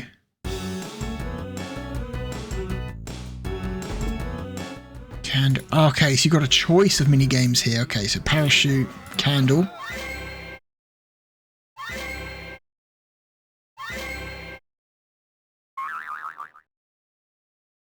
Interdimensional candle. Oh no. Earth is under attack. Blow on the touch. Oh, here's the problem. Here's the thing. This game does use the microphone. This game does use the microphone. So I don't know if I've set this program up correctly to use this microphone. I'd rather not have to blow into this microphone. That seems, yeah. Or you can also... Rubbing the body in an upward motion works too. Okay. Hang on. Let me double check something.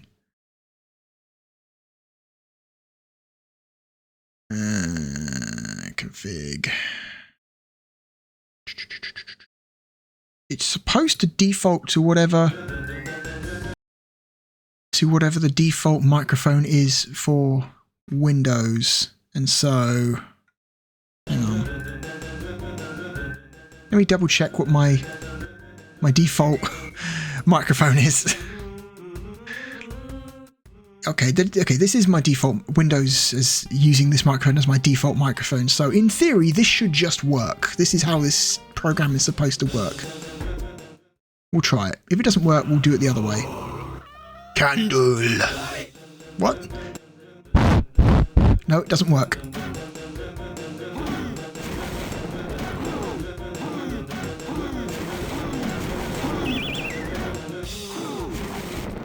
Got it. Rabbit!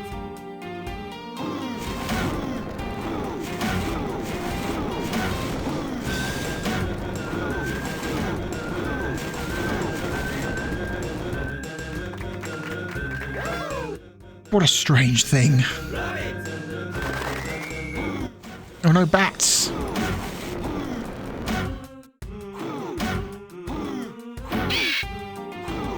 Fuck off, bat. Oh my god.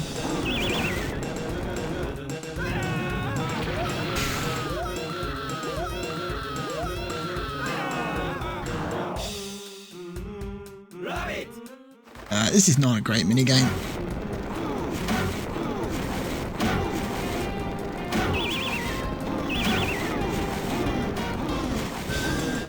Okay, we got it. We got it. We got it. We got it. It's fine.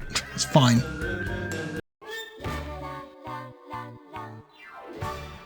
Break time. Break time. Love it. So pointless. Like, what?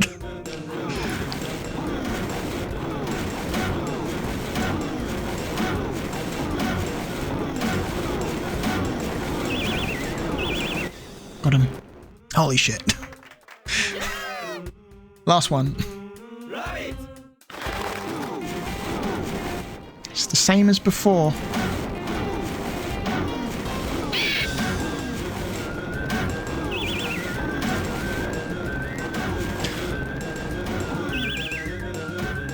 Oh my god! Fuck off, bat! Okay, that one's tough. Some of these mini games are a little tricky. Come on now.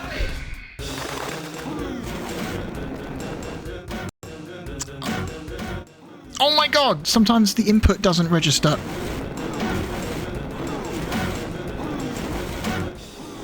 Go! Fuck off. That's brutal. Man, that's brutal. Yeah. Doing this with a Can you lose points? Oh, please don't do this to me.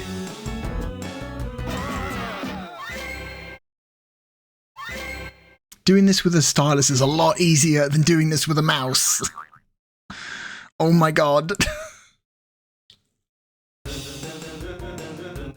Rub the road up and down to clear a path. Okay.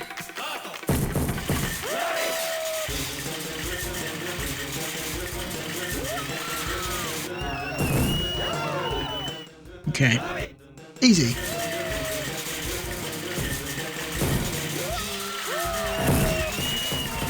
Get out of the way.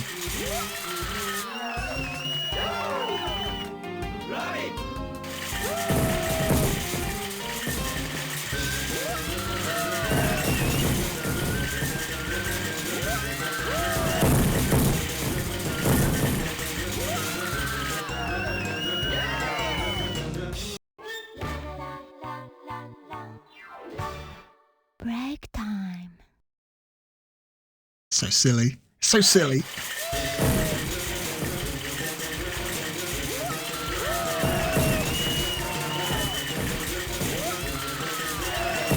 Get the fuck out of the way.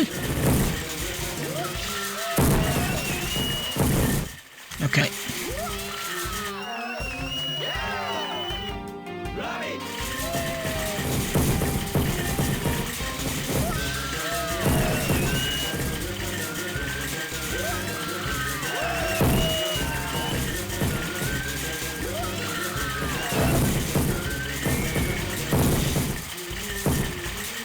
I like how these take longer. Just to give you a chance. Like, hey.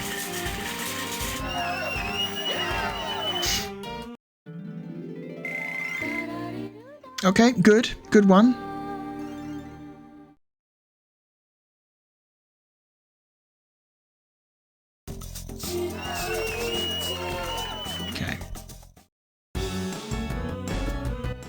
Should we give Candle another go?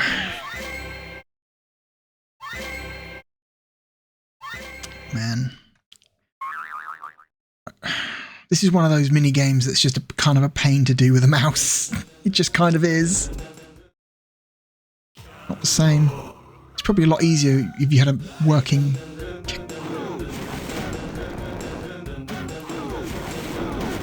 I guess there's a cooldown period. You can't just jam on people. The bats are annoying though. Holy shit.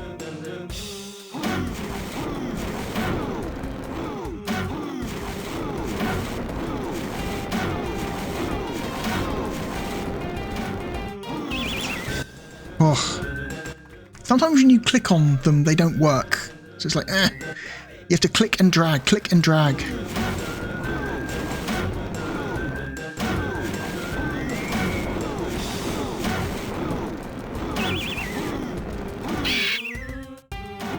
Oh my god! Just fucking, oh my god, this is not, yeah, this is bad.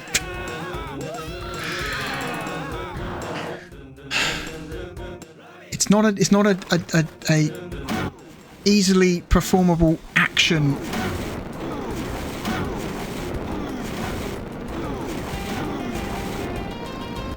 Okay, with a mouse, you have to click, then drag, then release. Click, drag, release. Click, drag, release.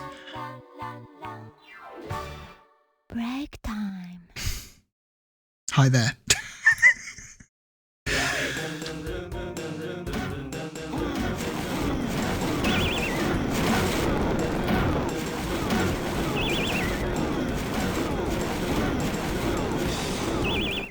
Okay. Now we've got to do this again, but with a fucking bat. God damn it.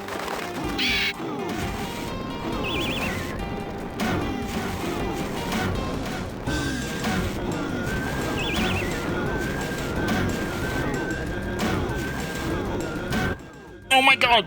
Fuck off! No. No.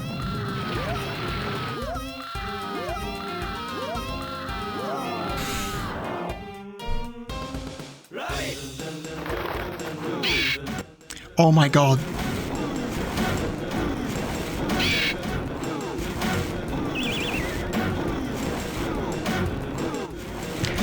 It's difficult to steer as well. Okay, we got it. Holy shit, we got it. We got it, we got it, we got it, we got it, we got it, we got it, we got it. Okay, we just need to do some other mini game now.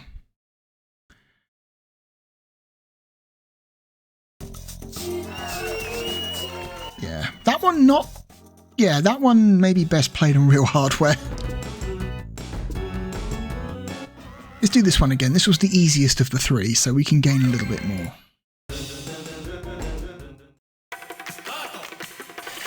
Garto.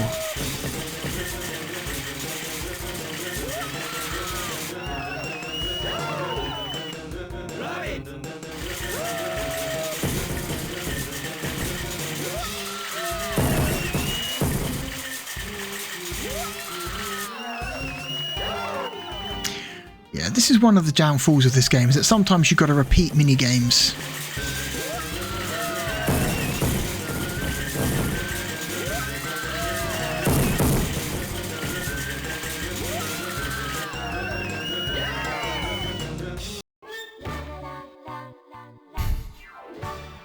Break time. Break time. Rabbit! So silly.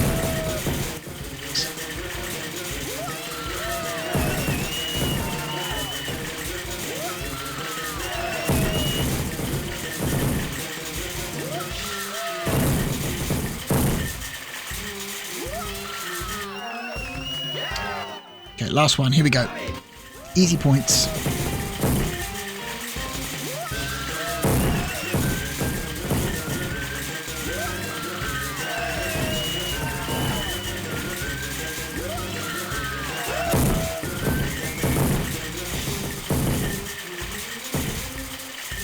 Okay, that should be fine. That should be fine. Okay, whew.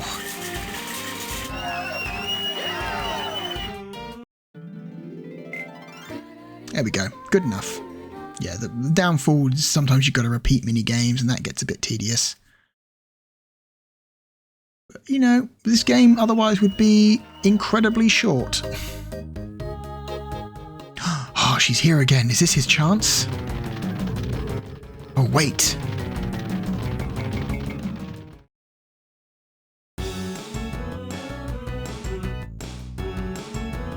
Boss battle. Protect the girl.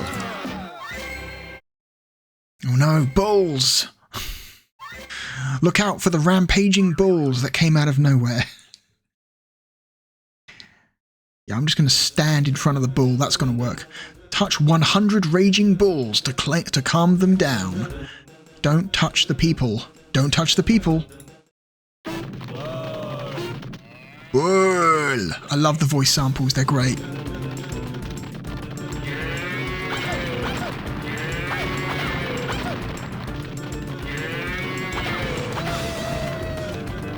Don't touch the people.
Almost there. Over halfway now.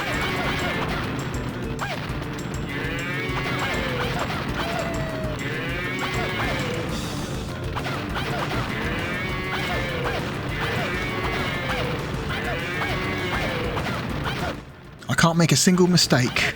If I make a single mistake, I've got to do this whole thing over again from the start.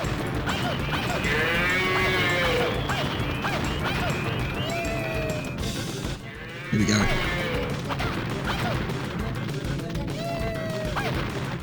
Okay, one bull left. Where is he? Where's this final bull? Oh my god, here he comes. Boss bull.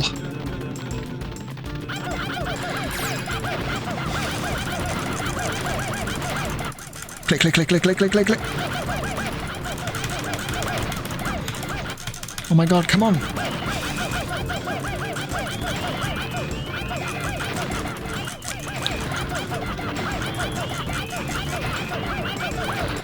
I got him.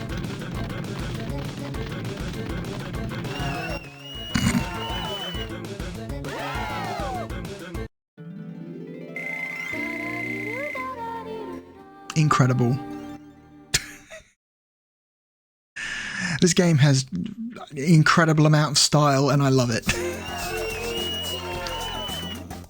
And this soundtrack is...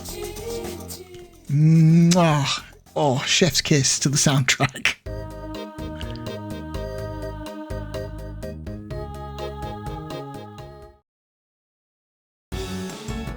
Clean up. Love scene. Get close to the girl. Oh no, is this one of the really awkward ones? The like legitimately really awkward ones. Oh my god. He's got fluffy mitts. He's going to clean her with his fluffy mitts. Rub away the dirty spots to wipe the mud off. Ugh. Clean up! So here's the thing. Rub the dirt off her body without, like, touching her in places you shouldn't touch her. So you see how her arm is moving? You gotta be careful not to, like...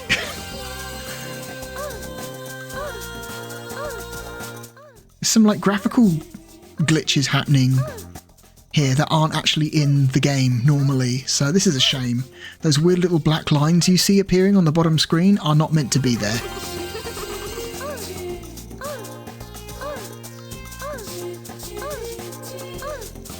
I really appreciate only having to do this the once.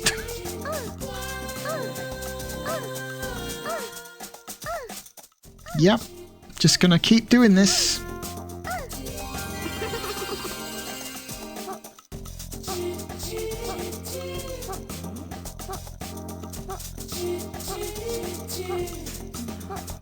I love how, like, you're rubbing her arms and she's getting all embarrassed, but then you start rubbing her face and she's just like, whoa, what? Oh god. The blush disappears completely when you rub her face. She's not into this at all, but it's got to be done.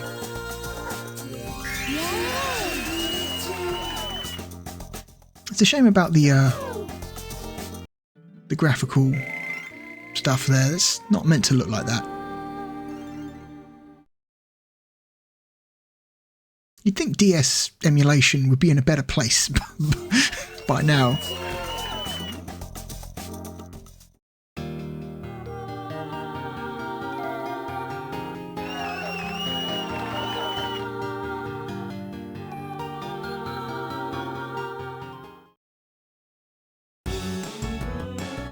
Win her heart. Get closer to her by giving your all in another super performance. Okay, Antlion and Bus Stop. Antlion.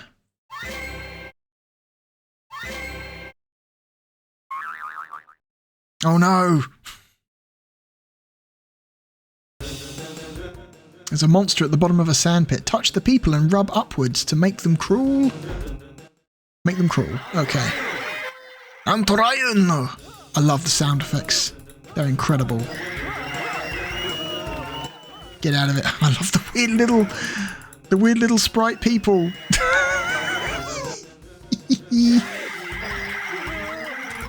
Get out of it.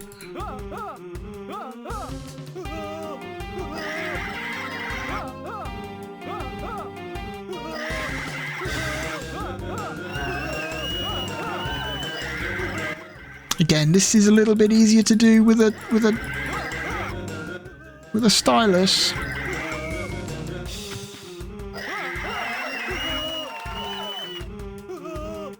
Get out of it, because it's not just clicking. You've got to click and then move and then unrelease. So it's it's a much more natural motion to do with an actual. Oh god, the big fat guy! Get him out first.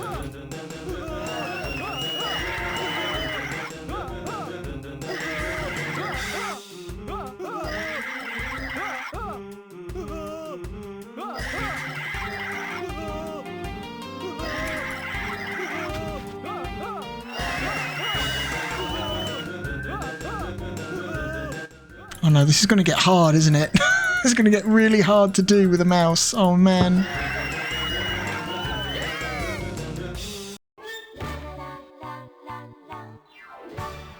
Break time.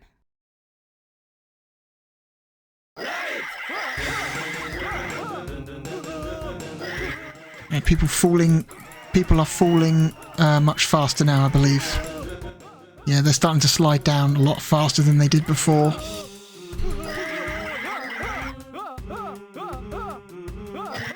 Go, you fuck, go! Get out of it, get out of it, get out of it. There we go. Okay, last one. Oh, Jesus. Oh my god! This is impossible.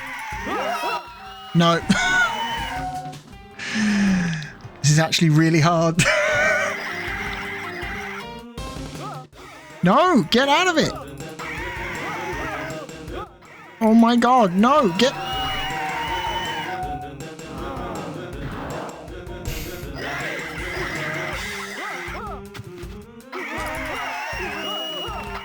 Okay, that's the secret. Get the middle guy out first, or me out, and then focus on these two.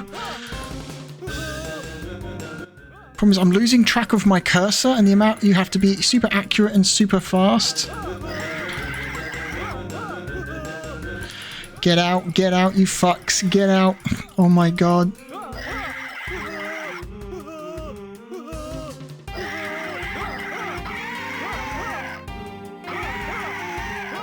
Oh my god. Oh my god, this is no, this is This is too hard to do with a mouse. Too hard to do with a mouse. I just don't have the dexterity you need with... You just do not have the dexterity you need with a mouse. Okay, let's try bus stop.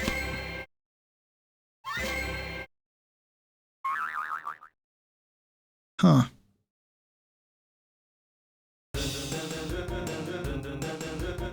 Rub the hero upward and roll him like a ball and knock over other people. Like bowling pins. Yeah, I get it. I get it. But don't hit any cars. Okay. Bus stop. Rabbit. Just a guy going boop boop.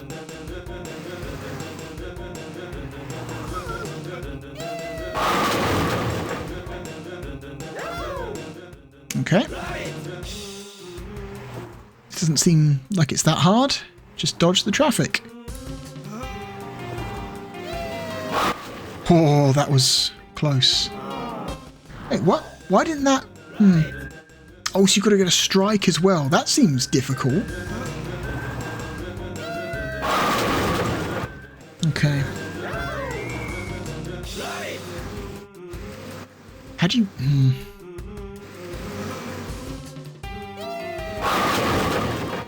Okay.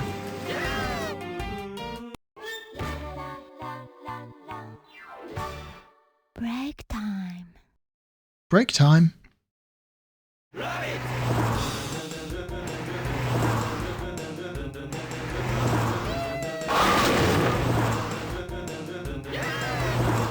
Okay.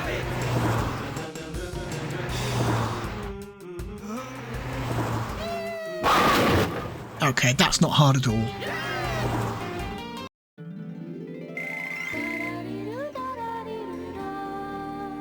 Okay.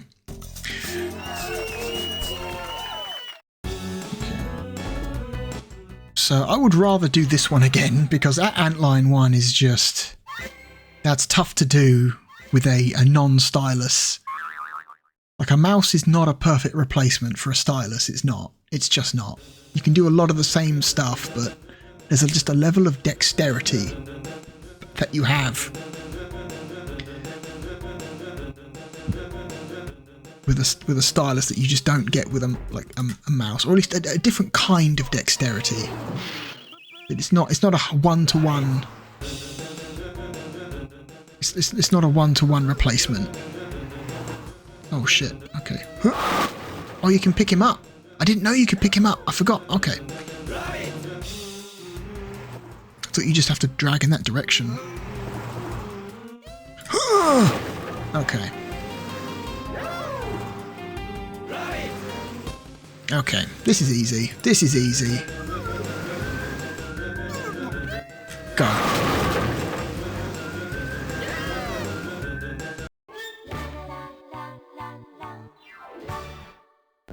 Break time.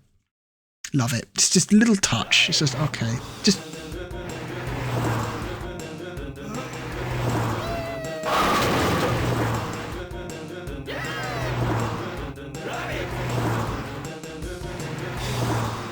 I love the weird little walk he does when he walks onto screen.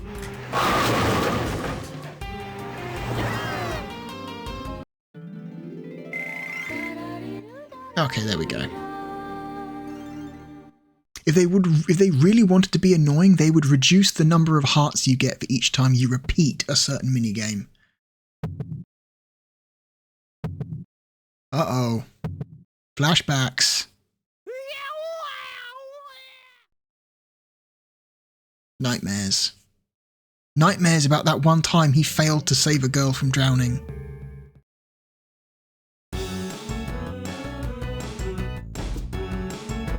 Okay, here we go. Monocycle or painter? It's a unicycle, not a monocycle. They're unicycles. Oh. Unicycles, but on the top of a skyscraper. That makes perfect sense. Touch the unicycle. I wonder if that's just a translation error. Stop it from falling off a bridge. Monocycle. Monocycle! Oh, there's a little bit of... Literally just trace the line. Okay. That's doable.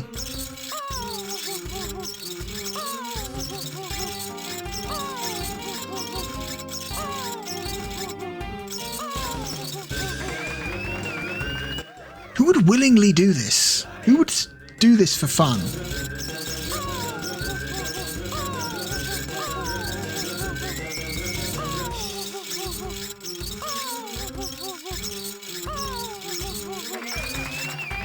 Okay.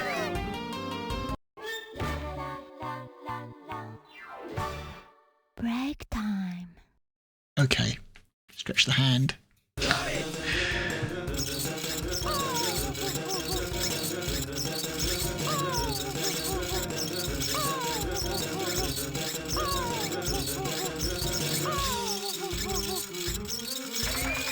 God, I wish I could remember the name of the woman who did the soundtrack.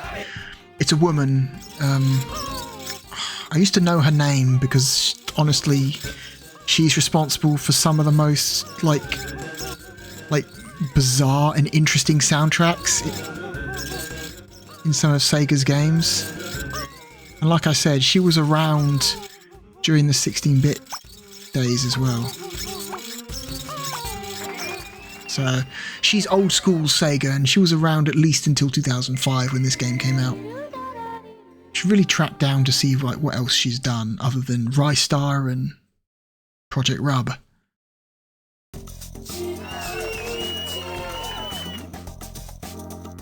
Alright.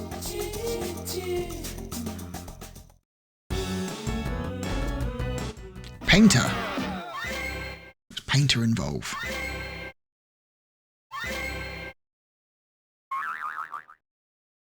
I've got to spray paint this giant slab of stone.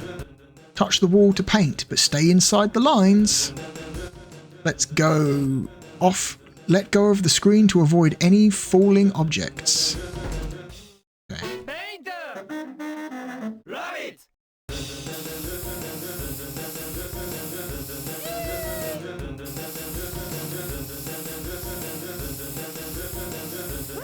So you got to fill up a certain amount of the shape.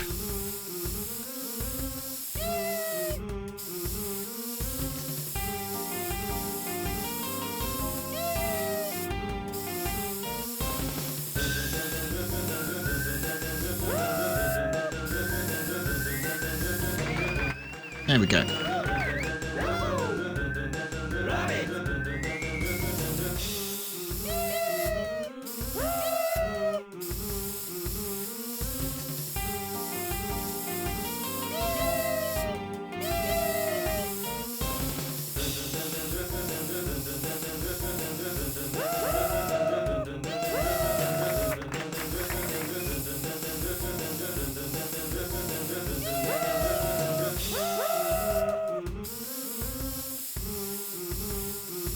Not too hard so far.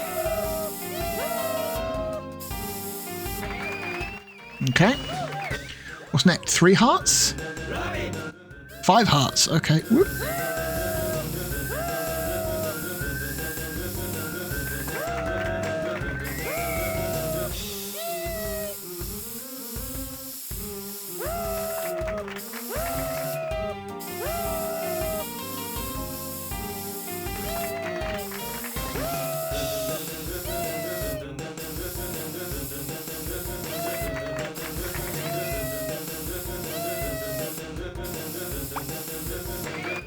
Okay. What's next? Break time, apparently. Break time. Rabbit!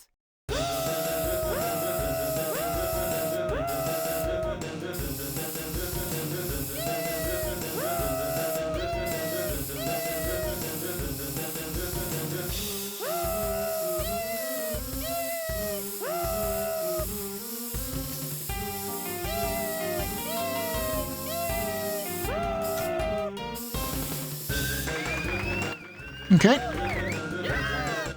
Not that hard, not that hard.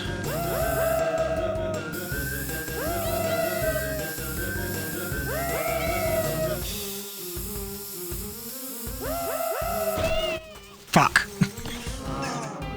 Oh dear. Gotta be faster.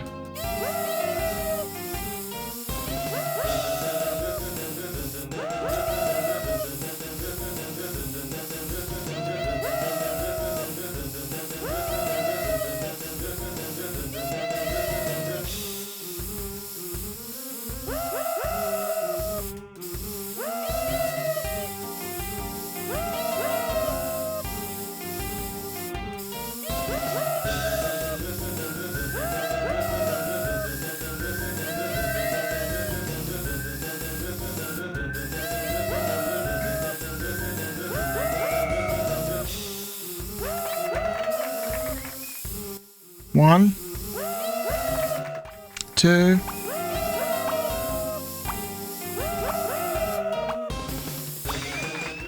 three. There we go.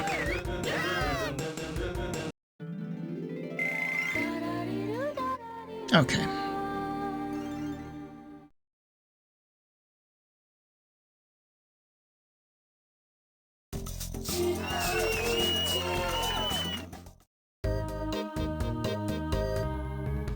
If we dinner date? Oh no, mysterious shadow man. Who is this mysterious shadow man? What's he up to? Scorpions! Oh no, it's always love watching your super performances. Thank you for inviting me today. Sign and microphone. Oh god.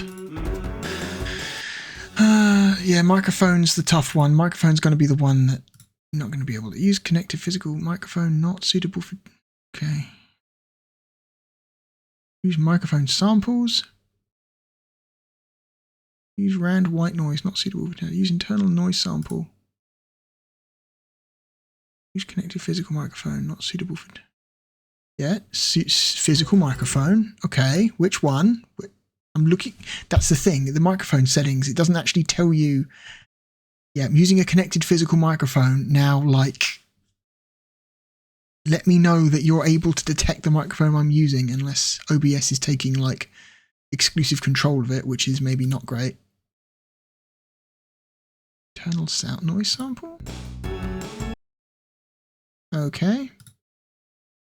Oh dear. I get the feeling we'll have to stop playing when we get to that mini game. Because one of these mini games requires you to shout the words "I love you" at the DS. That is one of the mini games. You have to shout the words "I love you" at the mini. Don't hit the girl's body.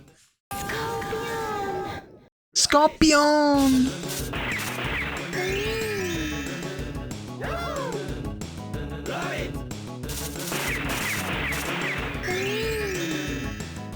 I've got more graphical glitches happening. Fuck. Sorry.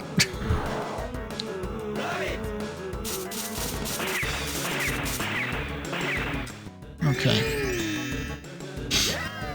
Prioritize the big ones. Break time.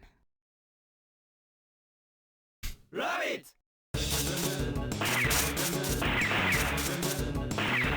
Wait for them to stop. Okay. Rabbit!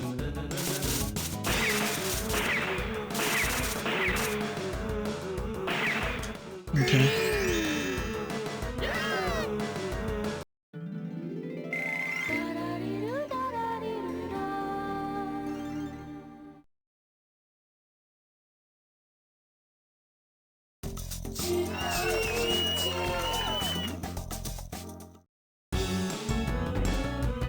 Sign.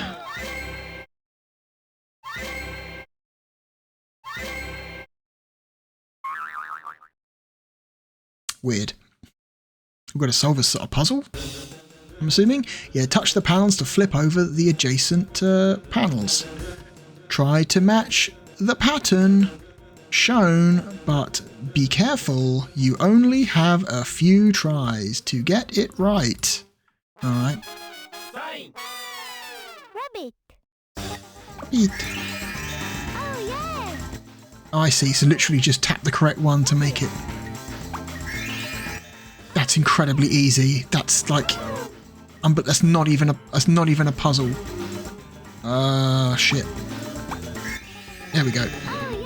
It's kind of a puzzle, I guess. Not a hard one, but it's a puzzle.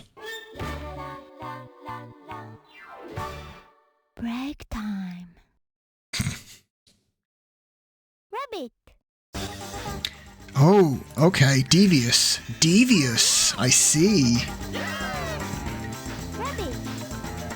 Oh, fuck. Yeah, there we go.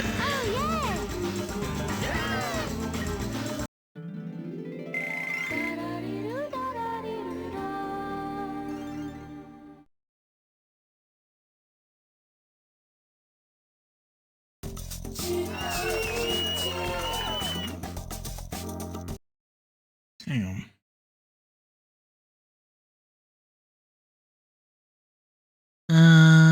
Bugger. Hopfee.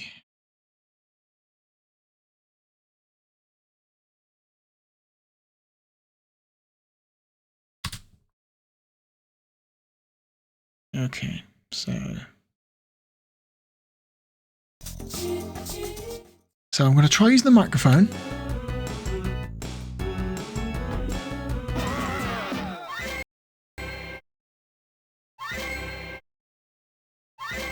So yeah, oh, this is it. This is the one. This is the one where you've got to yell "I love you" at the microphone. Oh no. Yell into the microphone to make her notice you.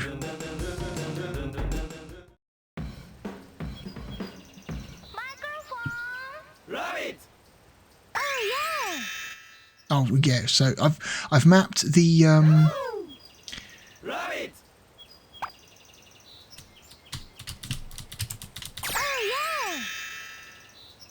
so I've mapped the space bar to a built-in Rabbit! microphone sample into the emulator.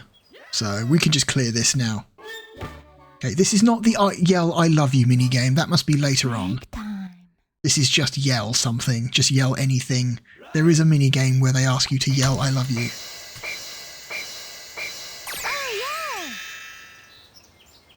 This is like stupidly easy. This is like not even a challenge. It's not even a...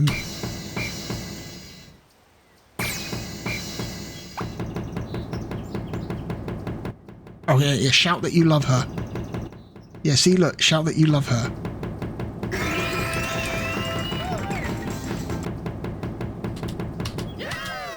There we go, just 3, yeah, so, I love you. Boom, boom, boom.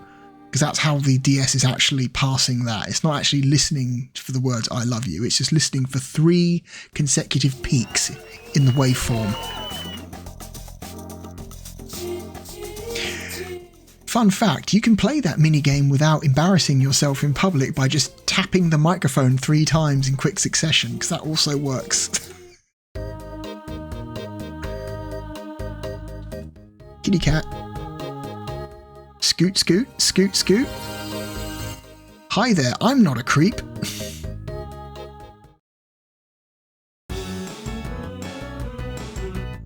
Okay. Who's ready for another really awkward, embarrassing minigame? I am. I'm super ready for it. Touch the hand and nothing else. So yeah, you've got to follow the hand as it moves. Touch the girl's left hand to hold it and carefully guide her around. Touch any bees that come near her, come near you to defeat them. Yeah, hold her hand and protect her from bees. Deadly, deadly bees. Again, more graphical glitches. It's a bugger. It's a shame. So you literally just hold the stylus where her hand is, following it on the screen. Fuck off, bees.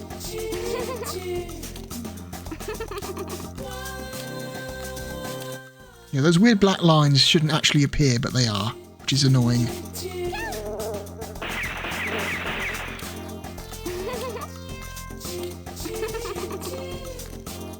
Follow the hand. Follow the hand.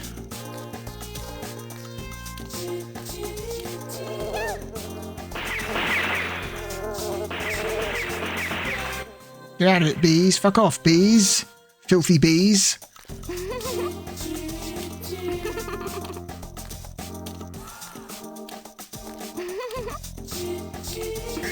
Okay. Oh, won the minigame.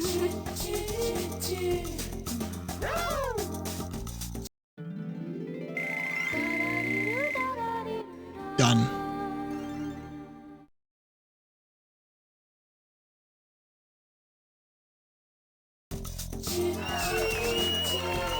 Hands has now been saved to memories. Oh no! Shadowy figure.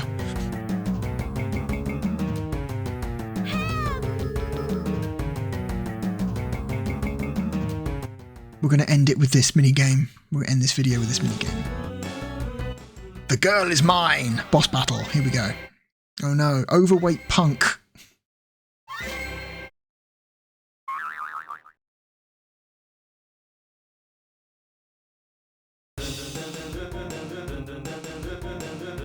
Move the steering wheel left and right to drive.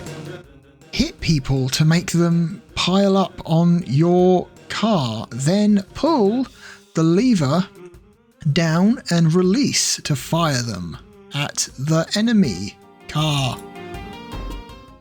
Cool.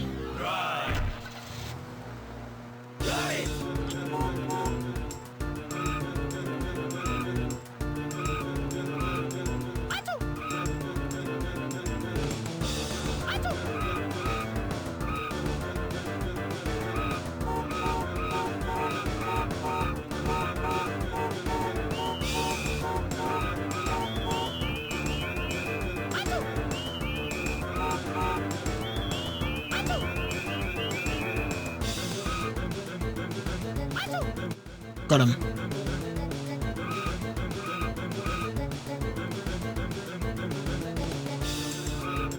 Okay, squeeze through that gap. Nice little full 3D sequence here.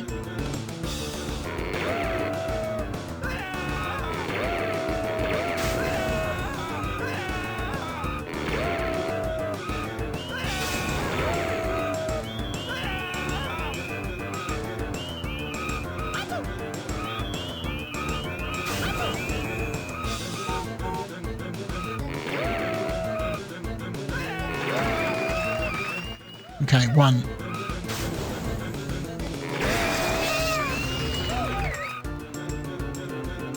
Okay, phase 2.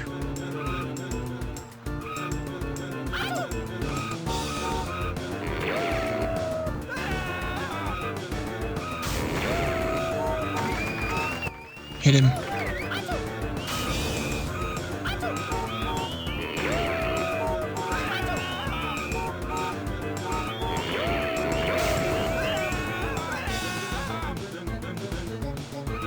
Okay, you can sometimes get behind you, which is this thing, apparently.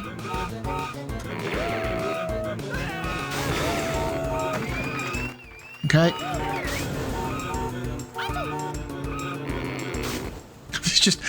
He's just holding her on the end of a mechanical hand. That's ridiculous. Got him.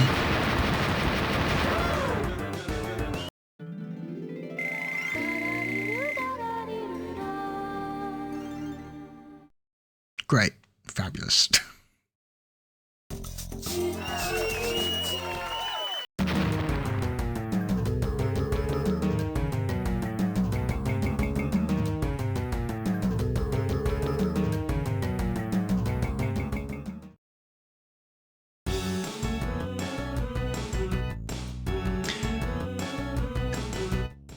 Okay, we'll do one more. We're on a yacht now. What's this mini game for the yacht? Oh, she fell off the boat.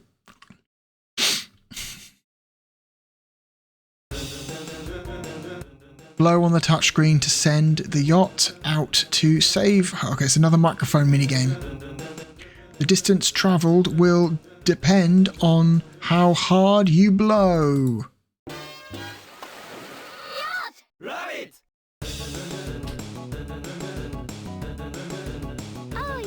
Okay, so you gotta quote-unquote blow for a certain amount of time. It's like curling, but with a boat.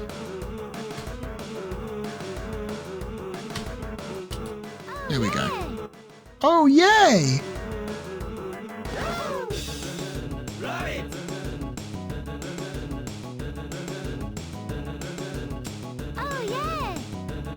Not hard at all. Especially if you've got like a button to simulate white noise instead of just blowing into a real mic. I would have preferred to blow into the mic, but I don't think it's going to work. I think OBS takes like complete control of the microphone. So I'm sure there are ways. You can set up a second microphone, I guess.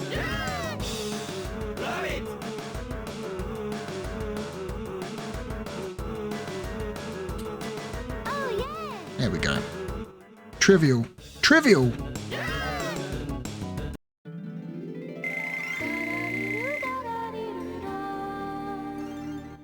I think they get like washed up on an island or something, so you have to like build a fire and get food and...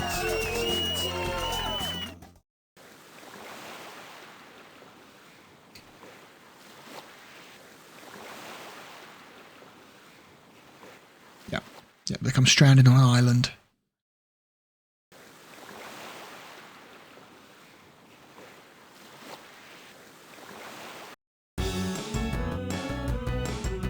Love scene. The poor girl is drenched. So yeah, I think we're going to end it here. I fucking love Project Rub. It is a fabulous, fabulous game.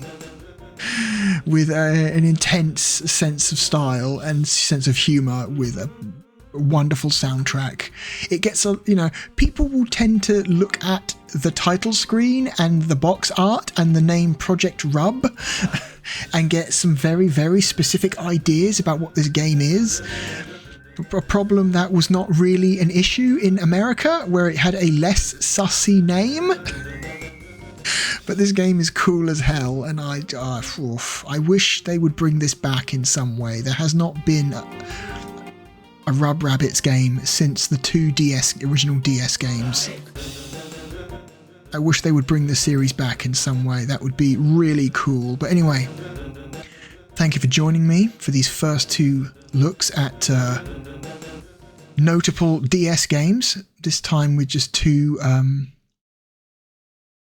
launch games. Next time we'll look at another launch game and a game that came a little bit later. So thank you for joining me.